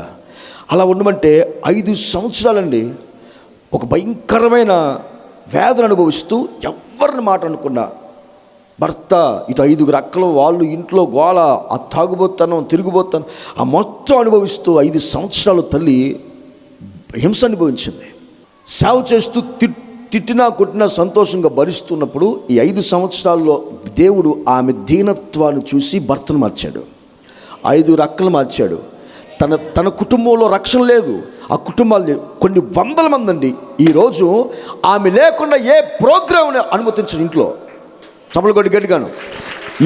ఇల్లు ఓపెన్ అయితే ఆమె చేత ఓపెన్ చేయించాలి. ఒక వ్యక్తికి ఏదైనా పేరు పెడితే ఆమె చేత పేరు పెట్టించాలి. అర్థమవుతుందా? ఆమె లేకుండా ఇప్పుడు ఆ కుటుంబం ఏది చేయదు. మళ్ళీ చెప్తున్నాను, నువ్వు గెలుస్తావు. దీనత్వం గెలిచింది ఒకరోజు. స్తోత్రం చెప్పండి. దీనత్వమే గెలుస్తుంది. బలం గెలవదు, అహంకారం గెలవదు. గర్విష్ఠుల అహంకారాన్ని దేవుడు అణుస్తాడు. గట్టిగా ఆమె చెప్పండి. అందరూ మారిపోయారు కుటుంబం అంతా. ఆమె లేకుండా ఏ పని చేయరు. 100 మంది ఆమె దీనత్వానికి ఆకర్షించబడ్డారు. దేవుడు ఒకటి చెప్పాడు, నీలో నన్ను నివసింపచి, నేను నివసించే దీనత్వంలో. ఆమె చెప్పండి. సిలువైన క్రీస్తు నీలో చూడాలనుకున్నాడు. ఆ దీనత్వాన్ని చూడాలి అందరూ అన్నాడు. కుటుంబం, బంధువులు, స్నేహితులు అందరూ కూడా దేవుని దగ్గరికి వచ్చేసారు. ఆయన దీన స్వభావమే ఆయన ప్రపంచంలో ఉన్నప్పుడు జనసమూహాలు ఆకర్షించబడ్డారు. ఆయన స్టైల్గా అంటే ఆకర్షించబడ్డారండి. చెప్పండి, స్టైల్గా నడిస్తే ఆకర్షించబడ్డారా? మనోళ్ళు కూడా ఇప్పుడు స్టైల్ మీద తగ్గ నడుస్తున్నారు. హీరోలో షాకులు అర్థం కావట్లా. స్తోత్రం చెప్పండి. ఇప్పుడు జనసమూహాలందరూ ఆయన వెంబడించారట. జనసమూహాలందరూ ఆయన ఆకర్షించబడ్డారట. ఆయన ఆకర్షించే పీడు అని ఒక పేరు ఉంది ఆయనకి. ఆయన జనసమూహాలు ఆయన ఎక్కడ అని అన్నం మాని, నీళ్లు మాని, ఇల్లు వాకిళ్ళు మానేసి కుటుంబాలని ఆయన వెతుక్కొని తిరిగారు. ఏంటి ఆయన ఆకర్షించింది? ఆకర్షణ అంటే తెలుసా అండి? ఆయన ఆకర్షించింది దీనత్వం. స్టైల్ కాదు. సినిమా హీరోల్లాగా స్టైల్ పెడుతుంటే మావాడు అదురా అని చెప్పుకోవడం కాదు. ఆయన దీనత్వం జనసమూహాలను ఆకర్షించింది. గట్టిగా ఆమె చెప్పండి. సాతాను ఆయన దీనత్వం చూసి ఆశ్చర్యపోయాడు. ఎందుకంటే అంత గొప్ప దేవుడు అంత తగ్గించుకుంటాడని సాతానికి తెలియదు. సాతాను అన్నాడు, ఈ లోకానికి వచ్చిన తర్వాత నా బలం ఎంతో చూపిస్తానన్నాడు. నేను ఎంతటోన్నో చూపిస్తా అన్నాడు. నా బలహీనత ఏంటో, దీనత్వం ఏంటో చూపిస్తానన్నాడు యేసయ్య. గట్టిగా చెప్పండి. సాతాను ఓడిపోయింది బలంతో కాదు. సాతాను ఓడిపోయింది దేవుడి యొక్క శక్తితో కాదు. సాతాను ఓడిపోయింది దీనత్వంలో. సిలువలో ఏమీ లేనివాడుగా వేలాడాడు.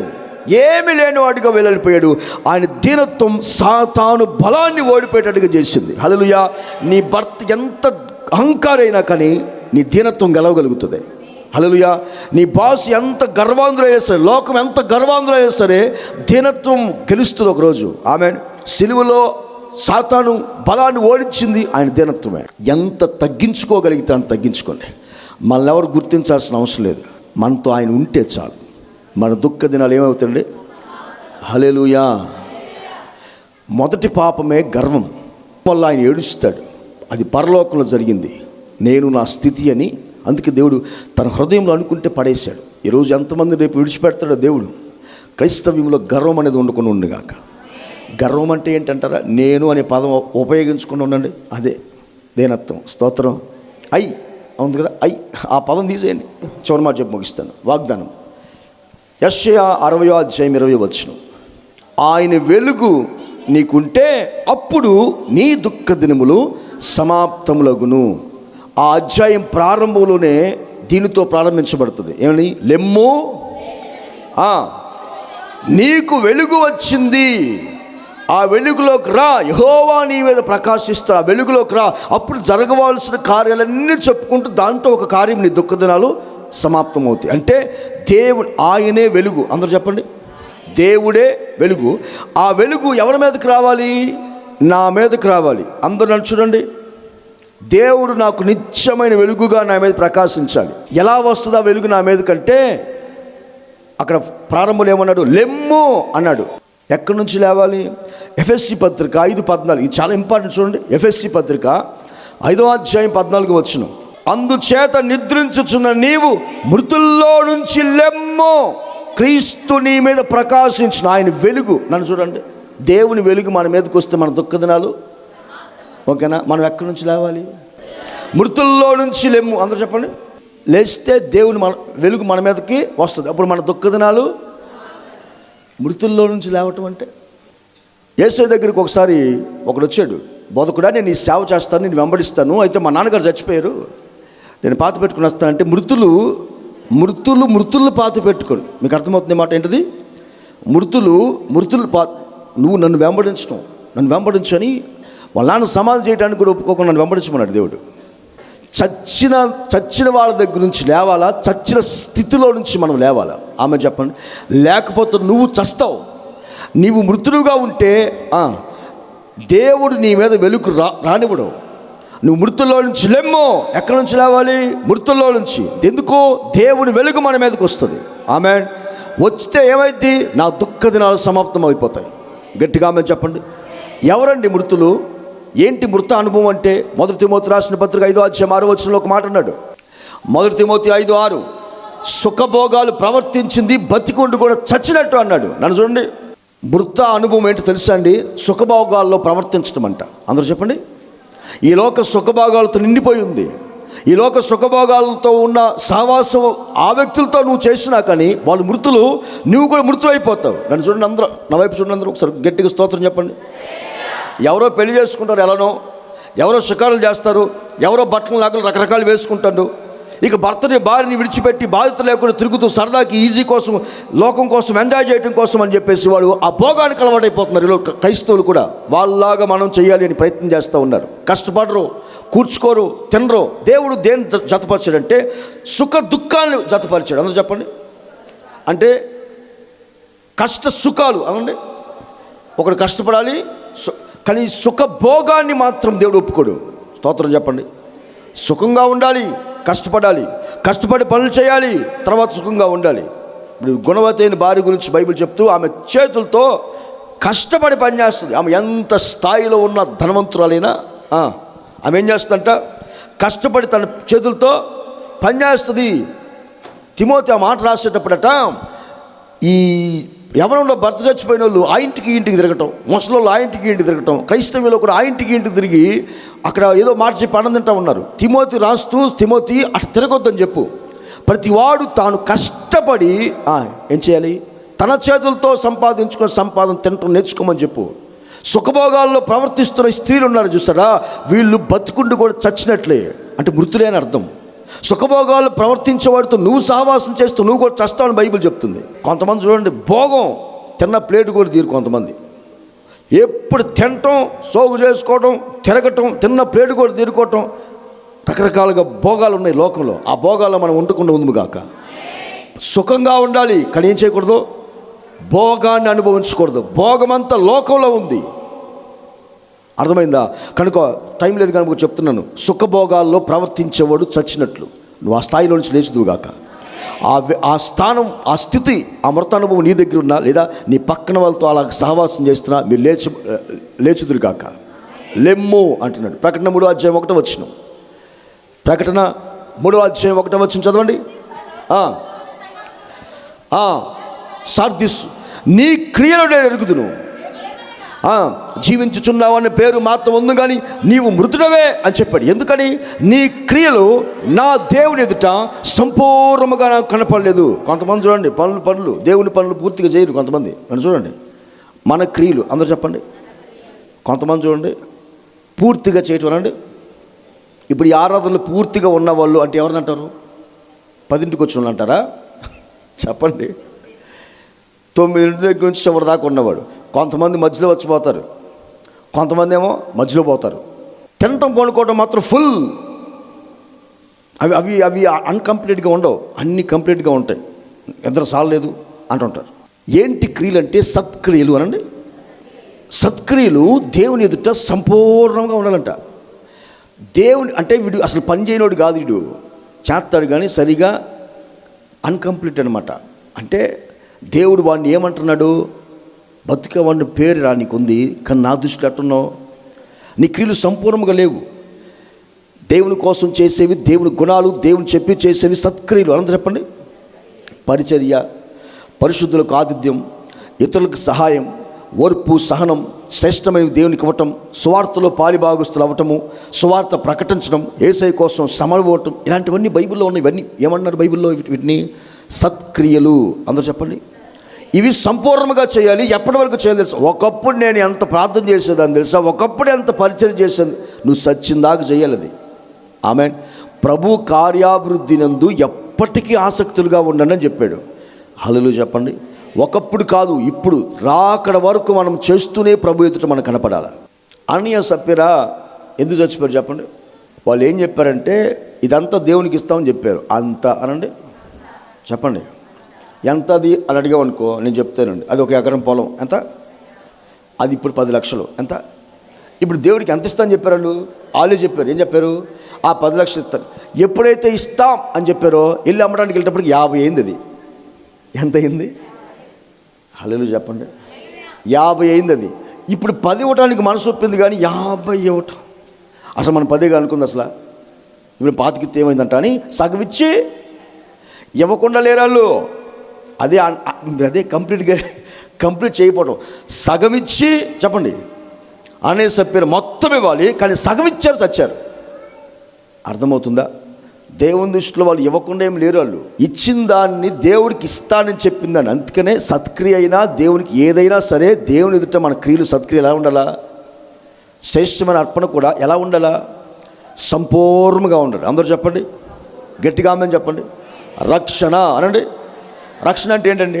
ఎప్పుడు వచ్చింది రక్షణ చెప్పండి?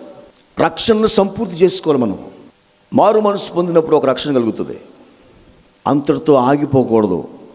లోకాసు వార్త 1:76లో మారు మనసు పొందినప్పుడు కలిగే రక్షణ. లోకాసు వార్త 1:76.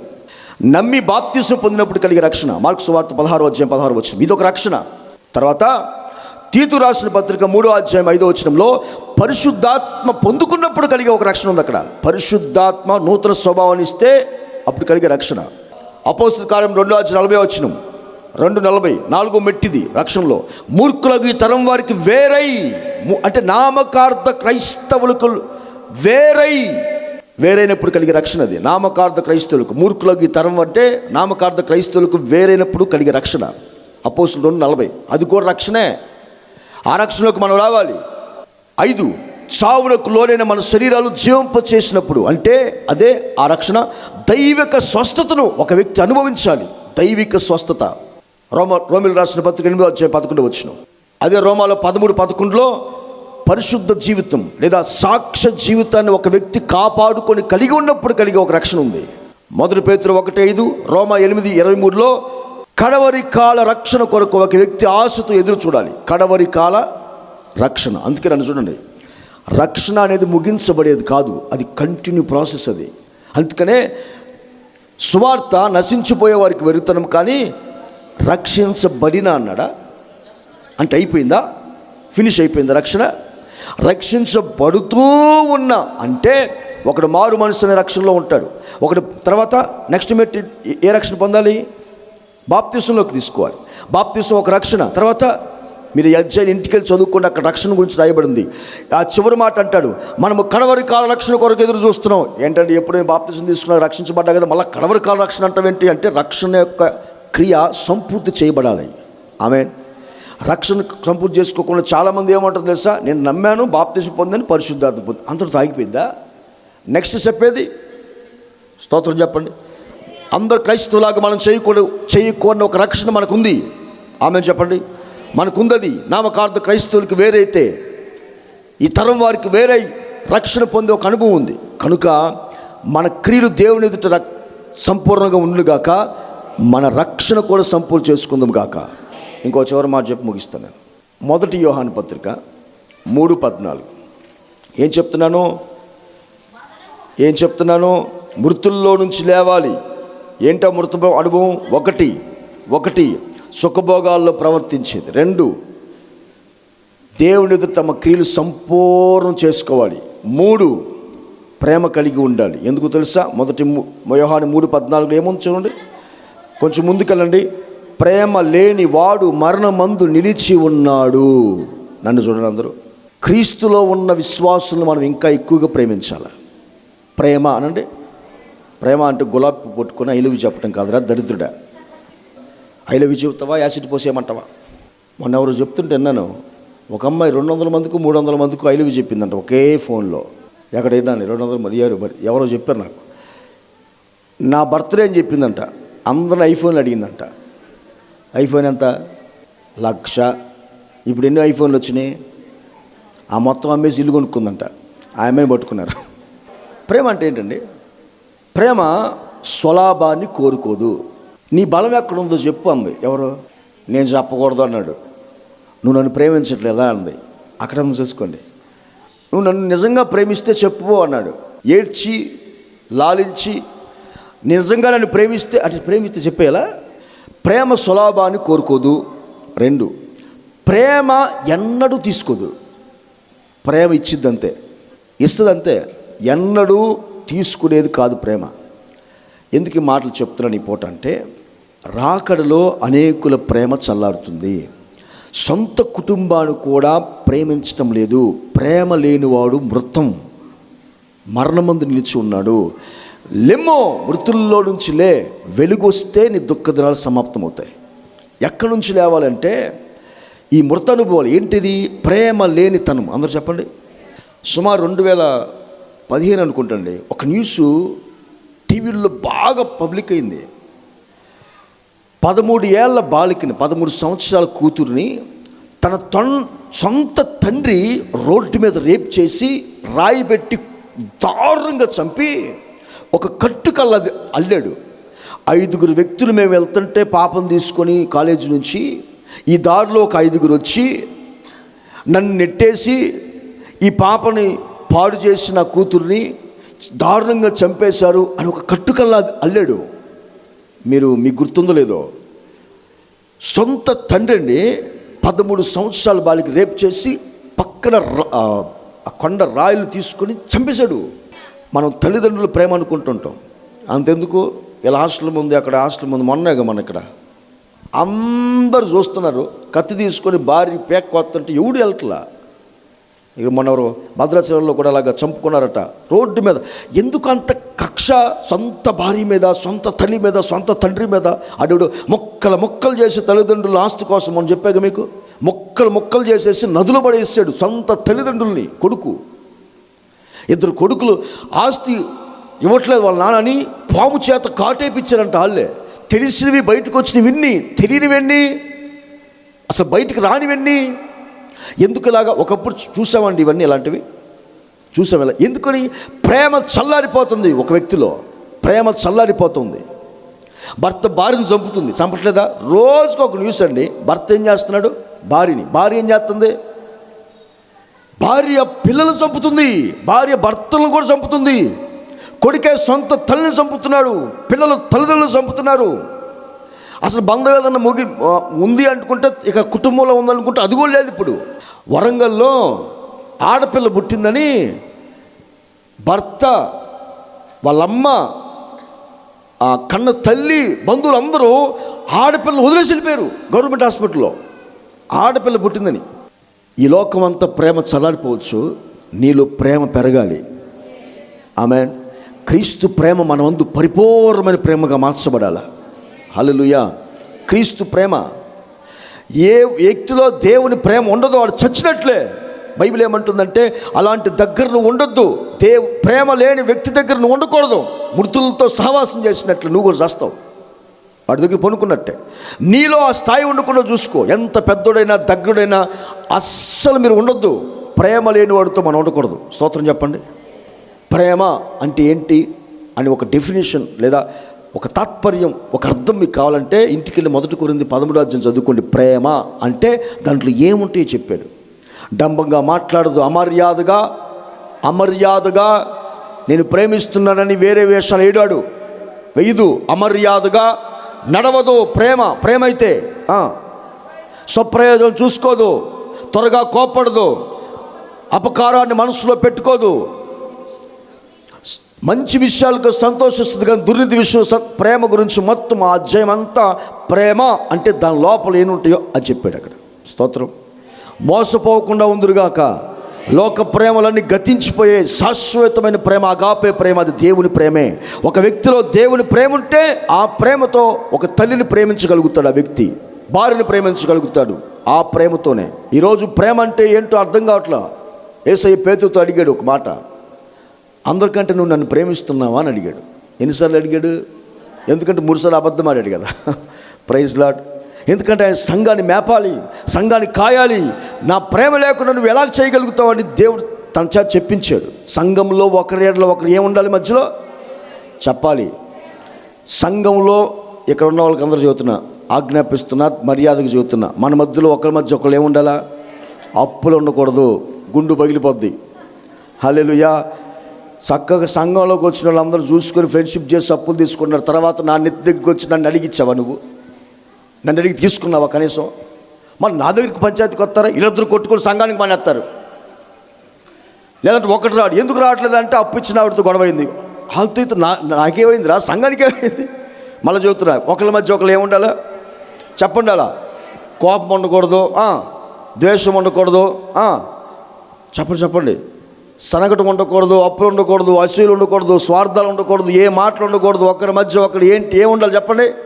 తల్లిదండ్రులు చాలామంది వారి కోసం సంపాదిస్తున్నాము, వాళ్ళని ప్రేమించి డబ్బులు సంపాదిస్తున్నాము రాత్రి పగళ్ళు అంటారు. కాదు, ప్రేమను ఇచ్చి సంపాదించండి. ప్రేమనిచ్చి అందరూ చెప్పండి.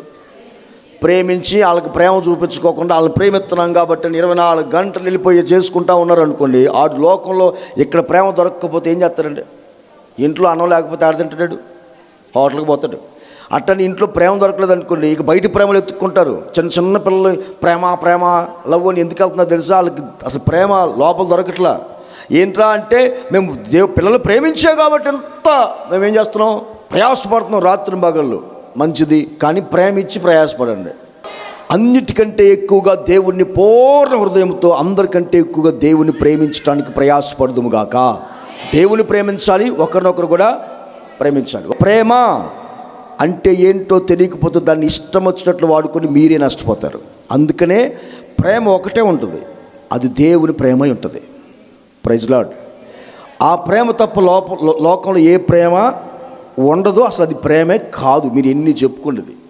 అందుకే మన మినిస్ట్రీలో జీసస్ ఈజ్ లవ్, దేవుడు ప్రేమ అయి ఉన్నాడు.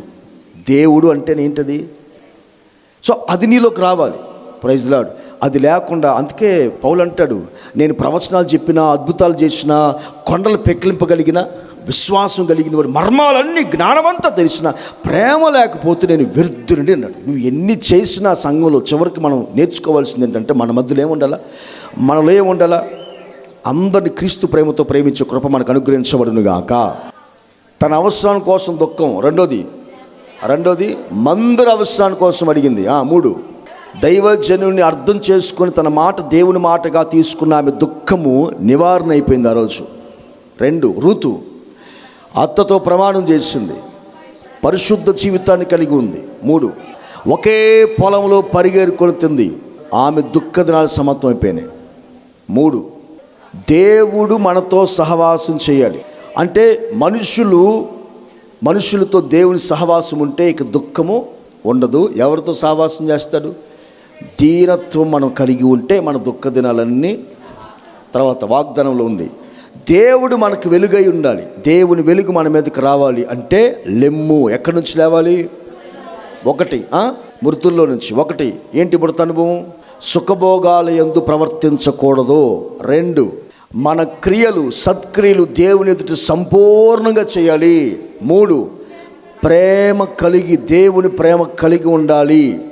అప్పుడు మృతుల్లో నుంచి మనం లేచినట్లు, అప్పుడు దేవుని వెలుగు మన మీదకి వస్తుంది. ఆయన వెలుగైతే మన దుఃఖ దినాలన్నీ అర్థమయ్యింది అన్న వాళ్ళ చేతులెత్తి స్తోత్రం చెప్పండి. హల్లెలూయా. ప్రతి మాట మీ జీవితంలో ఫలించునుగాక. లేచినబడండి అందరూ. దేవుడు అన్నాన్ని జ్ఞాపకం చేసుకున్నాడు, ఇక దుఃఖంగా ఉండటం మానేసింది. నీ హృదయాన్ని ఒక్కసారి కృమరించగలుగుతావా? ఈరోజు ఈ సంఘంలో ఎంత మహిమందో అన్నా గుర్తించగలిగింది. లోక ప్రేమను దాటుకొని వచ్చింది, భర్త ప్రేమను దాటుకొని వచ్చింది. దేవుని ప్రేమే శ్రేష్టమని ఇల్లు విడిచి వచ్చింది, చాలా దూరం షిలోహు, కానీ వచ్చింది. ఈరోజు మీరు కూడా చాలా దూర ప్రాంతాల నుంచి ఇక్కడికి వచ్చారు, చాలా దూర ప్రాంతాల నుంచి ఇక్కడికి వచ్చారు. షిలోహు అనుభవాల్లోకి మీరు వచ్చారు.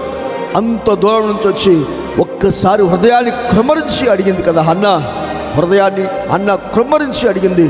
ఒక్కసారిగా దేవుడు ఆమె దుఃఖముఖముగా ఉండటం మానెను. ఆనాటి నుంచి, ఆ దినము నుంచి ఈ పూట దేవుడు నీకు పిల్లల్నిచ్చే ముందు నీ దుఃఖాన్ని తీసేస్తాడు. దేవుడు ఉద్యోగాలు ఇచ్చే ముందు దుఃఖాన్ని తీసేస్తాడు.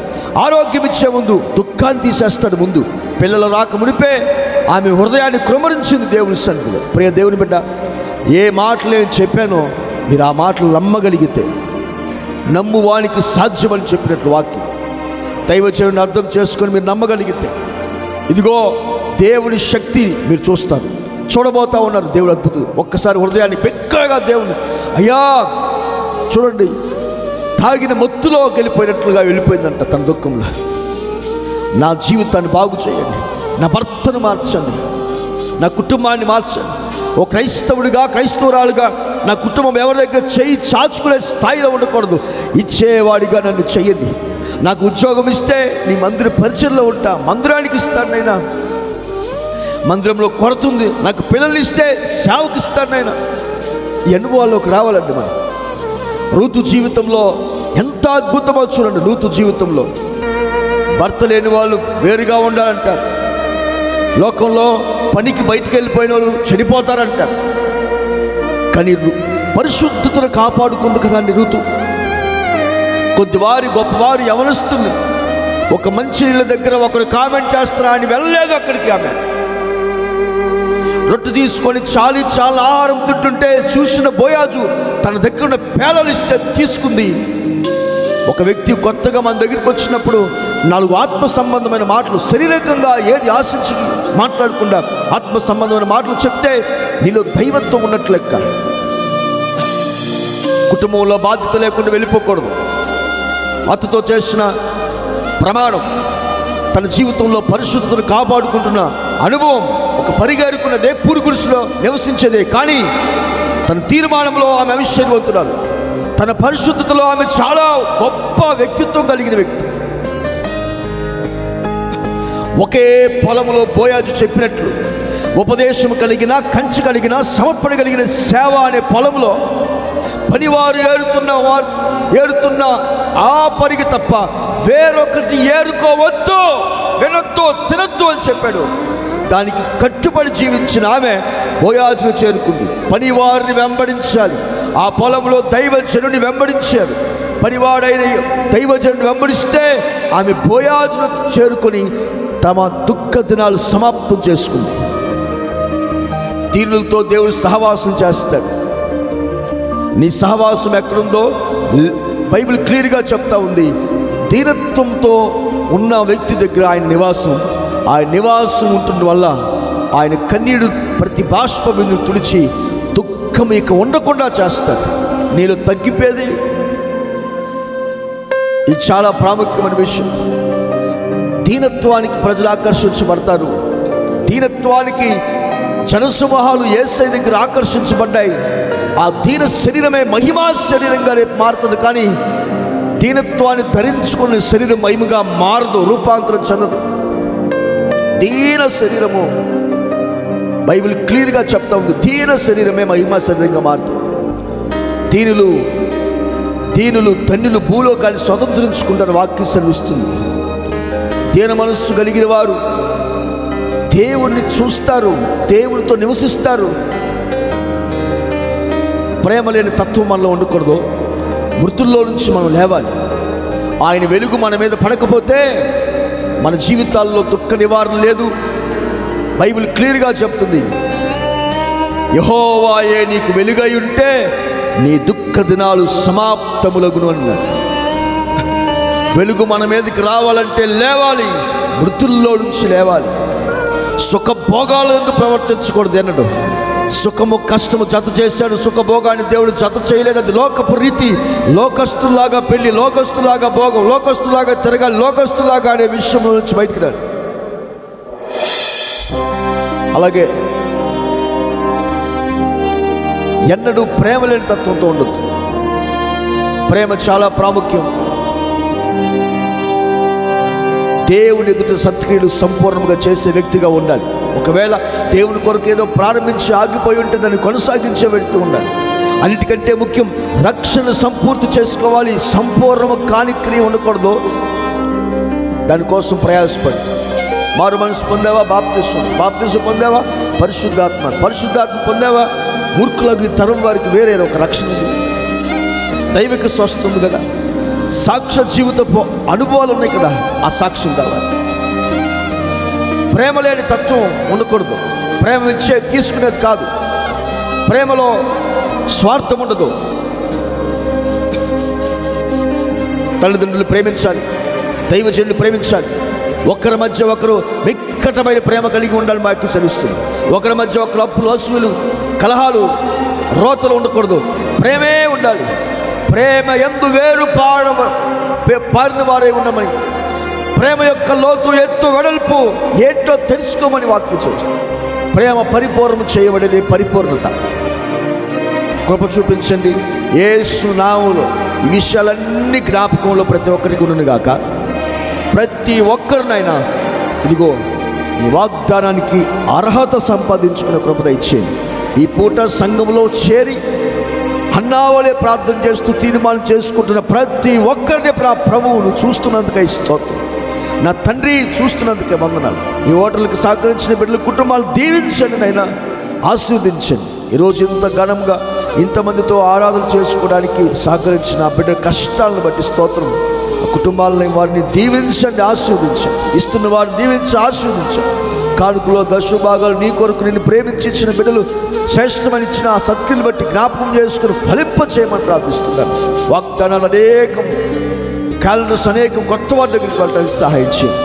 మందిరపు స్థలం కొరకు ప్రార్థన చేస్తుండగా, అది కొనడానికి వెతుకుతుండగానైనా మాకు కావాల్సిన డబ్బులు దయచేయండి. అనేకులు విస్తారంగా విత్తడానికి సహాయం చేయండి. ఒక శ్రేష్టమైన మందిరం మేము కొనడానికి కృప చూపించమని ప్రార్థిస్తూ, మా దుఃఖ దినాలు సమాప్తం చేయండి. మినిస్ట్రీ విషయాలు అద్భుతం చేయండి. అనేక దైవజనులు మాకు ఇవ్వండి. ఇన్స్ట్రుమెంట్స్ని ఇవ్వండి, ఇన్స్ట్రుమెంట్ వాయించే వారిని ఇవ్వండి. మందిరంలో ఏ కొదువు ఉండకూడదునైనా కృప చూపించమని, బలపరచమని. దూరం నుంచి కూడా చాలామంది వచ్చారు. వారందరిని దీవించండి, వారందరిని బలపరచండి, వారందరూ మీరు తాకండి నాయన. కార్యాలు జరిగించమని. ఈ వారం నెలలో జరుగుతున్న ప్రతి ప్రార్థనలో తోడుగా ఉండండి. కార్యాలు జరిగించండి. నీ బిడ్డల సమయంలో హృదయాన్ని క్రమరిస్తూ నీ సన్నిధిని ఏ ప్రార్థన చేస్తూ ఉన్నారు. ఆకాశమందున దేవుడు, నీ కళ్ళకు మరుగైంది ఏం లేదు. వారి ఉద్దేశాలు, ఆలోచన అన్నీ మీకు ఎరిగి ఉన్నారు కనుక అందరి దుఃఖ దినాలు సమాప్తం చేయమని యోగ్యతను నాకు ఇచ్చిన కృపను బట్టి వందనాలు తెలియజేస్తూ యేసు నామములో ప్రార్థిస్తున్నాను తండ్రి. గట్టిగా చెప్దామా? ఆమేన్. తండ్రి అయిన దేవుని ప్రేమ, కుమారుడైన యేసుక్రీస్తు కృప, పరిశుద్ధాత్మ సహవాసం సన్నిధి సదాకాలం మనకి తోడే ఉండి నడిపించునుగాక.